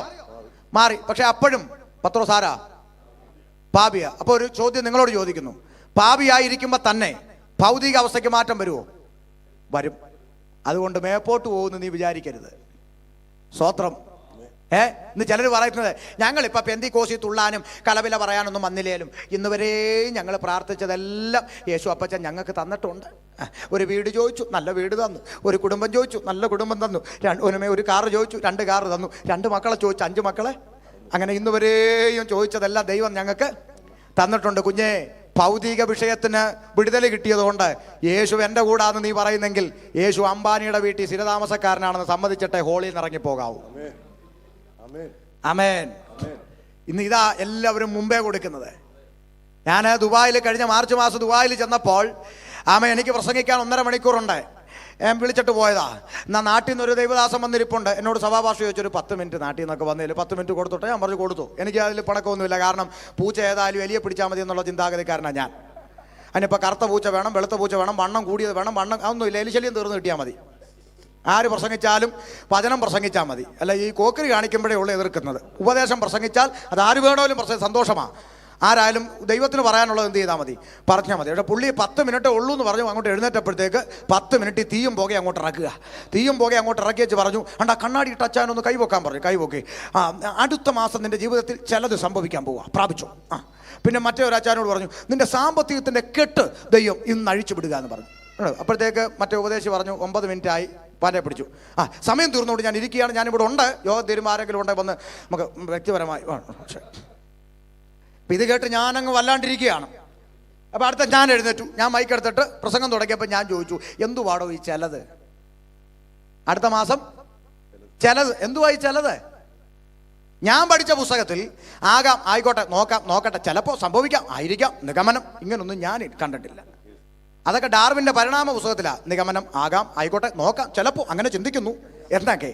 എന്നാൽ ഞാൻ പഠിച്ച ദൈവം ഊവ്, ഇല്ല. ചിലത് എന്തുവാ ചിലത്? അതങ്ങ് പറ. അല്ല, കറക്കി കുത്തുന്ന വകുപ്പൊന്നും നമ്മുടെ ദൈവത്തിന് ഇല്ല. അങ്ങ് പറഞ്ഞോ ദൂത് കൃത്യമായിട്ട്. പിന്നെ സാമ്പത്തികത്തിന്റെ കെട്ട് ഞാൻ പറഞ്ഞു, എടോ ഈ ചർച്ചിന്റെ വാതിൽ തുറന്ന് വെളിയിലോട്ടൊന്ന് ഇറങ്ങി നോക്കാൻ പറഞ്ഞു. എന്തുവാ സാമ്പത്തികമായി ഇത്രേ അനുഗ്രഹിക്കപ്പെട്ട ഒരു രാജ്യം വേറെയുണ്ടോ? ദുബായില് ഇത്രേ അനുഗ്രഹിക്കപ്പെട്ട ഒരു രാജ്യം വേറെ ഇല്ല എന്നുണ്ടോ? അവിടെ സാമ്പത്തികത്തിന്റെ കെട്ടഴിക്കുന്നവനാണ് നിന്റെ ദൈവമെങ്കിൽ ഇവിടുത്തെ അറബിയുടെ ദൈവമല്ലേ ദൈവം? തലേ കയറിയില്ല. ഒന്നുകൂടെ പറയാം, അള്ളാഹുവിനെ സേവിക്കുന്ന അറബിയുടെ മേശയിൽ നിന്ന് വീഴുന്ന അപ്പനുറുക്കാണ് അവിടെ ജോലി ചെയ്യുന്ന കറിയാച്ചന് കിട്ടുന്നത്. ആ കറിയാച്ചന്റെ ഇലയെന്ന് വീണ നുറുക്കാണ് ഇവിടുന്ന് പോകുന്ന നമുക്ക് കിട്ടുന്നത്. എന്തിനാ ഈ ചാടുന്നേ? ഇപ്പൊ തലേ കയറിയോ? അങ്ങനല്ലേ? അള്ളാഹുവിനെ സേവിക്കുന്ന അറബിക്ക് 10 ലക്ഷം കിട്ടിയപ്പം ജോലി ചെയ്യുന്ന കറിയാക്ക് 1 ലക്ഷം കിട്ടി. അപ്പൊ നാട്ടിൽ നിന്ന് പോയാൽ നമുക്ക് 10,000 കിട്ടി. എന്താ ചാടുന്നേ? തലേ കയറുന്നുണ്ടോ? ഇതൊന്നും വേണ്ടത്, ഇതെല്ലാം സെക്കൻഡറിയാ. മറിച്ച് അവിടുത്തെ അറബിക്ക് പറയാനില്ലാത്തൊരു ഉറപ്പ്, അംബാനിക്ക് പറയാനില്ലാത്ത ഉറപ്പ്, ഇവിടുത്തെ രാജാക്കന്മാർക്ക് പറയാനില്ലാത്തൊരു ഉറപ്പ്. ഞാൻ ഇന്ന് വീണ് മരിച്ചാൽ, അല്ലെങ്കിൽ കാഹളം മുഴക്കിക്കൊണ്ട് പ്രാണനാഥം വന്നാൽ, ഞാൻ എൻ്റെ ആത്മാവിന്റെ നിത്യത എൻ്റെ കർത്താവിനോടുകൂടെ ചെലവഴിക്കുമെന്ന് ഇന്ന് രാത്രി നെഞ്ചിൽ കൈവച്ച് പറയുവാൻ ഒരു ഉറപ്പ് നീ പ്രാപിച്ചിട്ടുണ്ടെങ്കിൽ, വചന തെളിവിൽ ഷമീർ പറയുന്നു, യേശു നിന്റെ കൂടെയാ. ആമേൻ. പാപിയായിരിക്കുമ്പോഴും ഭൗതിക സ്ഥിതിക്ക് മാറ്റം വരാം. അത് മാത്രമല്ല, ഒരു ഭാഗം കൂടെ പറഞ്ഞിരിക്കുമെന്ന് ഞാൻ പറഞ്ഞു. അത് മറ്റൊന്നുമല്ല, ചിലത് പറയാറുണ്ട് ഭൗതിക വിടുതൽ മാത്രമല്ല പാസ്റ്ററേ, പിന്നെ എല്ലാം എന്നെ കാണിക്കാറുണ്ട്. എന്തുവാ ദർശനം. എന്നോട് സംസാരിക്കും പാസ്റ്റർ യേശു അപ്പച്ചൻ. എല്ലാം എന്നെ കാണിക്കും. നിന്നെ കാണിക്കുന്നത് യേശു അല്ല, പിശാചാണെന്ന് ഷമീർ പാസ്റ്റർ പറയത്തില്ല. അപ്പൊ യേശുവാണോ കാണിച്ചത്? അതേന്നേ. അതുകൊണ്ട് മേപ്പോട്ട് പോകൂ. വായിക്കച്ചാ അപ്പസ്തോല പ്രവൃത്തി 10:1. അതും കൂടെ വായിച്ച് മൈക്ക് കൈമാറാൻ പോവാ. അപ്പസ്തോല പ്രവൃത്തി 10:1. അവിടെ കൊർന്നൊല്യോസ് എന്ന് പറഞ്ഞ ഒരു വ്യക്തിയെ കുറിച്ചാ പറയാൻ പോകുന്നത്. എന്നെ ശ്രദ്ധിച്ചോണം, എന്നെ ശ്രദ്ധിച്ചോണം. അവിടെ കൊർന്നൊല്യോസ് എന്നൊരു വ്യക്തിയെ കുറിച്ച് പാസ്റ്റർമാരല്ല, സൂപ്രണ്ടല്ല, റവറണ്ടല്ല, സ്വർഗത്തിലെ ദൈവത്തിന്റെ പരിശുദ്ധാത്മാവ് സാക്ഷ്യപ്പെടുത്തിയിരിക്കുന്ന 4 യോഗ്യത പറയാൻ പോവാ. വായിച്ചോടെ. കൈസരിയിൽ ഇത്താലിക്കപ്പെടുന്നവനുമായി. അപ്പൊ 1, അവൻ ആരാണ്? ഭക്തൻ. 2, കുടുംബമായി ദൈവത്തെ ഭയപ്പെടുന്നവൻ. അടുത്തത്, ജനത്തിന് വളരെ ധർമ്മം കൊടുത്തും എന്ന് പറഞ്ഞാൽ പുണ്യപ്രവർത്തി ചെയ്യുന്നവൻ. അടുത്തത്, എപ്പോഴും ദൈവത്തോട് പ്രാർത്ഥിച്ചും പോന്നു. അത് പെന്തിക്കോസുകാർക്കും ഇല്ലാത്ത യോഗ്യതയാ, എപ്പോഴും പ്രാർത്ഥിക്കും. അപ്പൊ 4 യോഗ്യത സ്വർഗം അവനെ കുറിച്ച് എന്ത് ചെയ്തു? ബൈബിളിൽ സാക്ഷ്യപ്പെടുത്തി വെച്ചിരിക്കുക. 4 യോഗ്യത. ക്ലിയർ ആണേ? വ്യാഖ്യാനമൊന്നും വേണ്ടേ? ഓക്കെ, അടുത്ത വാക്ക് വായിച്ച. അവൻ പകൽ ഏകദേശം 9 മണി നേരത്ത് ഒരു ദർശനത്തിൽ ഒരു ദൈവദൂതൻ തന്റെ അടുക്കൽ അകത്തു വരുന്നത് സ്പഷ്ടമായി കണ്ടു. അപ്പൊ 5ാമത്തെ ഒരു യോഗ്യത ഇവിടെ കിട്ടി. എന്തുവാ? ദർശനം. അത് എങ്ങനെ കണ്ടെന്നാ?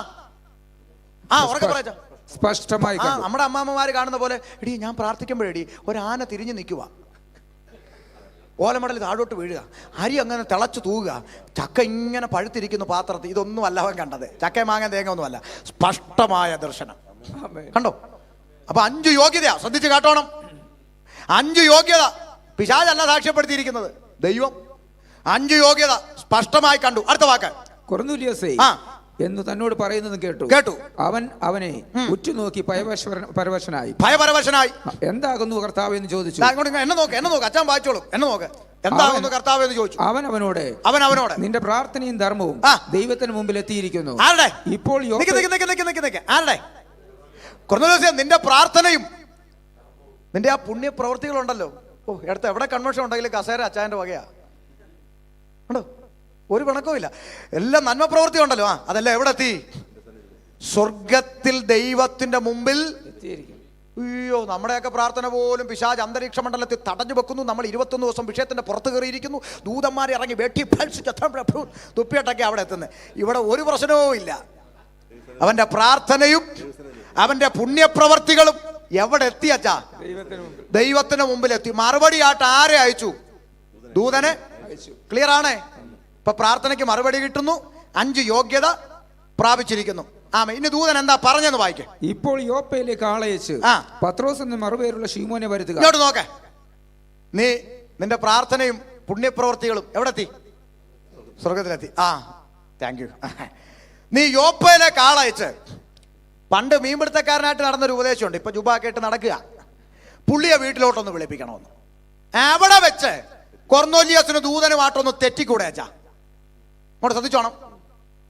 അല്ല, ദൂതൻ എന്തോ ഈ പറഞ്ഞ് പത്രോസ് ഉപദേശിച്ച വീട്ടിൽ ഞാൻ ആരാ പട്ടാളക്കാരൻ, അധികാരി, പോരാത്തന് ഞാൻ ഭക്തനാണ്, കുടുംബമായിട്ട് ദൈവത്തെ ഭയപ്പെടുന്നു, എപ്പോഴും നന്മ പ്രവൃത്തി ചെയ്യുന്നു, പുണ്യപ്രവൃത്തി, പോരാത്തിന് പ്രാർത്ഥിക്കുന്നു, എനിക്ക് ദർശനം കാണാനുള്ള കൃപ ദൈവം തന്നു. പോട്ടെ, എന്റെ പ്രാർത്ഥനയും എന്റെ നന്മ പ്രവൃത്തികളെല്ലാം എവിടെ എത്തിയെന്നാ നീ പറഞ്ഞേ? സ്വർഗത്തിലെത്തി. ഇനി പണ്ട് മീൻ പിടിച്ചോണ്ട് നടന്ന ഉപദേശിമാരെയൊക്കെ എന്റെ വീട്ടിൽ വിളിപ്പിക്കുന്ന അതൊക്കെ മോശം, ഞങ്ങൾക്കൊരു സ്റ്റാൻഡേർഡ് ഒക്കെ ഉണ്ട്. എന്തിനാ അങ്ങനെ പറയുന്നത്? ഒരു മറുപടി, കൊർന്നേലിയോസേ, നിന്റെ പ്രാർത്ഥനയും നിന്റെ പുണ്യപ്രവൃത്തിയും ദൈവത്തിന് മുമ്പിലെത്തി, പക്ഷെ നീ എത്തത്തില്ല. തലേ കയറിയോ? പക്ഷെ നീ എത്തത്തില്ല. നീ എത്തണമെങ്കിൽ നീ ഉപദേശിയെ വിളിപ്പിക്കണം. പിടികിട്ടുന്നുണ്ടോ? പിടികിട്ടുന്നുണ്ടോ? ഇത്രയും നല്ല ക്വാളിറ്റികളുള്ള നീ ഒരിക്കലും നശിച്ചു പോകരുത്. അതിന് നീ ഉപദേശിയെ വിളിക്കണം. എന്താ സുവിശേഷം പ്രസംഗിക്കുന്നത്? പെന്തിക്കോസുകാരെല്ലാം മിടുക്കന്മാര്, ഇവിടെ ഉള്ള സമുദായക്കാർ മൊത്തം കള്ളന്മാരാണെന്നാണോ? അങ്ങനെയുള്ള വാദമൊന്നും എനിക്കില്ല. കാരണം ഇന്റർനാഷണൽ കള്ളന്മാർ ഇതിനകത്തുണ്ടെന്ന് അറിയാവുന്ന ആളാണ് ഞാൻ. അതുകൊണ്ട് അങ്ങനെയുള്ള വാദമൊന്നും എനിക്കില്ല. പെന്തിക്കോസുകാരും മിടുക്കന്മാരും ബാക്കിയുള്ള മോശന്മാരായതുകൊണ്ട് അല്ല സുവിശേഷം പ്രസംഗിക്കുന്നത്. നല്ലതും തീയതും എല്ലായിടത്തും ഉണ്ട്, ഇല്ലേ? കർത്താവ് ഭൂതലത്തിലായിരുന്നപ്പോൾ തെരഞ്ഞെടുത്ത 12 ഒരുത്തൻ ആരാ? യൂദ. അവന്റെ നോട്ടം എവിടാ? സഞ്ചി അല്ലേ? ഇന്നും ഉണ്ടെന്ന് അവന്റെ പരമ്പരപ്പെട്ടത്. ആയിക്കോട്ടെ, ബാക്കി 11 പേര് ഇട്ടച്ചു പോയോ? ഹൈമാരെല്ലാം കള്ളന്മാരാടേന്ന് പറഞ്ഞു ഇട്ടച്ചു പോയോ? നല്ലതും തീയതും എന്നും എല്ലായിടത്തും ഉണ്ട്. ഒരച്ഛനെ അറസ്റ്റ് ചെയ്തു, റോബിൻ അച്ഛനെ, കൊട്ടിയൂര്. അതുകൊണ്ട് അച്ഛന്മാരെല്ലാം മോശക്കാരാവോ? ഏതാണ്ട് ഒരു മുസ്ലിം ബോംബ് പൊട്ടിച്ചുകൊണ്ട് ലോകത്തുള്ള മുസ്ലിങ്ങളെല്ലാം തീവ്രവാദികളാന്ന് പറയുന്നതൊന്നും മര്യാദയല്ല. ഒരു സ്വാമി എങ്ങാണ്ട് കുരുത്തക്കേട് കാണിച്ചെന്നും പറഞ്ഞ ലോകത്തുള്ള സ്വാമിമാരെല്ലാം മോശക്കാരല്ല.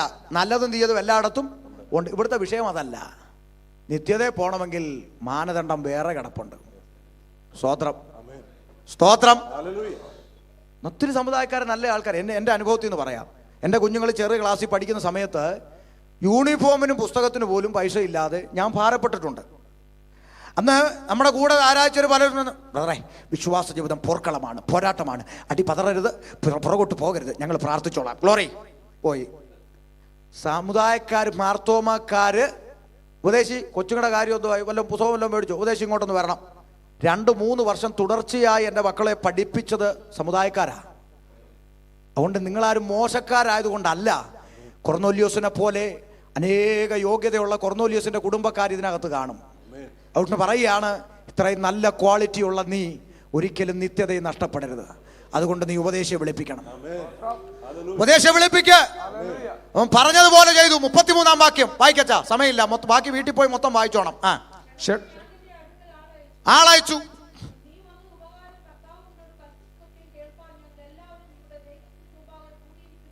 നീ വന്നത് നന്നായി പത്രോസേ, കർത്താവ് നിന്നോട് പറയുന്ന ദൂത് കേൾക്കാൻ ഞങ്ങൾ ഇവിടെ കാത്തിരിക്കാന്ന് പറഞ്ഞു.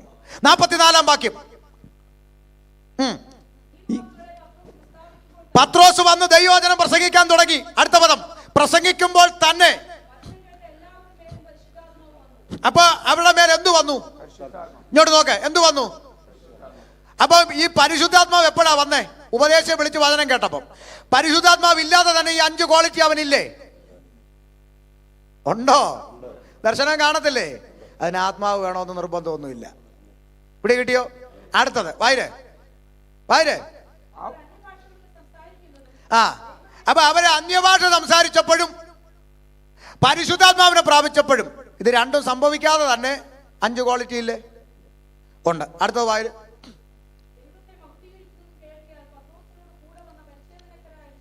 വിസ്മയിച്ചു. പരിശുദ്ധാത്മാവെന്ന ദാനം പകർന്നത് കണ്ട് വിസ്മയിച്ചു.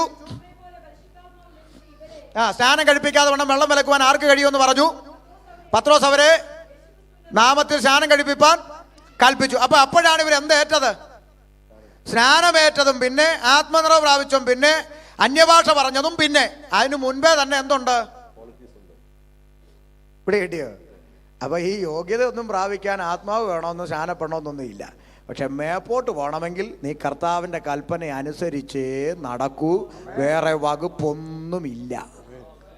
അതുകൊണ്ട് ഞാനൊരു പാപിയാണ് എന്ന് പത്രോസ് എപ്പോൾ സമ്മതിച്ചോ, അഥവാ മുൻപിൽ നിൽക്കുന്നവൻ ആരാണെന്ന് വെളിപ്പെട്ടപ്പോൾ, ഞാനൊരു പാപിയാണെന്ന് സ്വയം സമ്മതിച്ചപ്പോൾ കർത്താവ് പറയുന്നു, വള്ളവും വലയും വിട്ട് എന്നെ അനുഗമിക്കുക. അപ്പോഴാണ് പത്രോസ് രക്ഷയിലേക്ക് നയിക്കപ്പെട്ടത്. പിടികിട്ടുന്നുണ്ടോ? ആമേൻ. രക്ഷയിലേക്ക് കർത്താവ് വിളിച്ചപ്പോൾ നമ്മൾ വായിച്ച കുറിവാക്യം പറയുന്നു, അവർ പടക് കരക്കടുപ്പിച്ചു. ആമേൻ. ആമേൻ. മുമ്പിൽ നിൽക്കുന്നവൻ ആരാണെന്ന് അറിഞ്ഞപ്പോൾ കിട്ടിയ നന്മ മുഴുവൻ സെക്കൻഡറി ആയിട്ടിട്ടേച്ച് അറിഞ്ഞവന്റെ പിറകെ ഇറങ്ങിത്തിരിച്ചു. ആ അനുഭവമാണ് പെന്തക്കോസ്ത്. Praise the Lord. പിതാക്കന്മാരെല്ലാ സൗഭാഗ്യങ്ങളോടും കൂടെ കുടുംബങ്ങളോടുകൂടെ മഹത്വത്തോടുകൂടെ ജീവിച്ചിരുന്ന കാലയളവിൽ നസ്രയത്തുകാരൻ ആരാണെന്ന വെളിപ്പാട് അകത്ത് വന്നപ്പോൾ അവർക്കുണ്ടായിരുന്ന സകല നന്മകളെയും സെക്കൻഡറി എന്ന് എണ്ണിക്കൊണ്ട്, കുടുംബക്കാരെയും സമ്പത്തിനെയും സകലതിനെയും സെക്കൻഡറി എന്ന് എണ്ണിക്കൊണ്ട് അവർ യേശുവിൻ്റെ പിറകെ ഇറങ്ങി. ഇന്ന് ചിലർ പറയുന്നു, യേശുവിൻ്റെ അടുത്തോട്ട് വാ, നിന്റെ കടം മാറും. ഞാൻ പറയുന്നു, പിതാക്കന്മാർ ഒരു കടവും ഇല്ലാതെ ജീവിച്ചപ്പോൾ അവർ യേശുവിനെ അറിയേണ്ടതുപോലെ അറിഞ്ഞിറങ്ങിയപ്പോൾ അവർ കടക്കാരായി മാറി. അന്ന് അവർ പലതും ചപ്പന്നും ചവറന്നും കണ്ട് വലിച്ചെറിഞ്ഞു. അന്ന് അവർ വലിച്ചെറിഞ്ഞത് ഇന്നത്തെ ന്യൂ ജനറേഷൻ കുനിഞ്ഞു പറക്കുന്നു. വലിച്ചെറിഞ്ഞതിനെ അവർ വിളിച്ചു ചപ്പും ചവറും. ഇന്നത്തെ ന്യൂ ജനറേഷൻ വിളിക്കുന്നു വാഗ്ദത്തം പ്രാപിച്ചോ. ആമേൻ. അവർ സകലത്തിനെയും സെക്കൻഡറിയും എണ്ണിക്കൊണ്ട് അവർ സകലവും വിട്ട് അവനെ അനുഗമിച്ചു. ഇന്ന് രാത്രികാലം അവനെ അനുഗമിക്കുവാൻ, ബാക്കിയെല്ലാം ലോകവും ലോകത്തിലുള്ള സകലതും സെക്കൻഡറി എന്ന് എണ്ണിക്കൊണ്ട് ഞാൻ നിന്റെ കൽപ്പന അനുസരിക്കാൻ കർത്താവ് എന്ന് ഒറ്റയ്ക്ക് അനുസരിക്കുന്നവനായി. ആമേൻ. ഞാൻ ദേശത്തെ നശിപ്പിക്കാതെ വണ്ണം മതിൽ കെട്ടി ഇടിവിൽ നിൽക്കേണ്ടത് ഒരു പുരുഷനെ അന്വേഷിച്ചു. ഒറ്റയ്ക്കുണ്ടോ ഈ പ്രമാണത്തിന് വേണ്ടി നിൽക്കാൻ ഒരാള്? നിന്റെ കൽപ്പന ഞാൻ അനുസരിക്കാൻ കർത്താവ് എന്ന് പറഞ്ഞു ഇന്ന് രാത്രി ഒറ്റയ്ക്കിറങ്ങാൻ ഇതിനകത്ത് ഒരാളുണ്ടോ? സകലവും വിട്ട് അവനെ അനുഗമിപ്പാൻ. രാത്രി കാഹളം ധ്വനിക്കാൻ സമയമെടുത്തിരിക്കുമ്പോൾ ലഭിച്ച സകല നന്മകളെ സെക്കൻഡറി എണ്ണിക്കൊണ്ട് ആ കർത്താവിനെ അനുഗമിച്ച് നിത്യജീവൻ പ്രാപിപ്പാൻ ഈ തിരുവചനങ്ങൾ നിങ്ങൾക്ക് അനുഗ്രഹമായി തീരട്ടെ എന്ന് ഓർപ്പിച്ചുകൊണ്ട്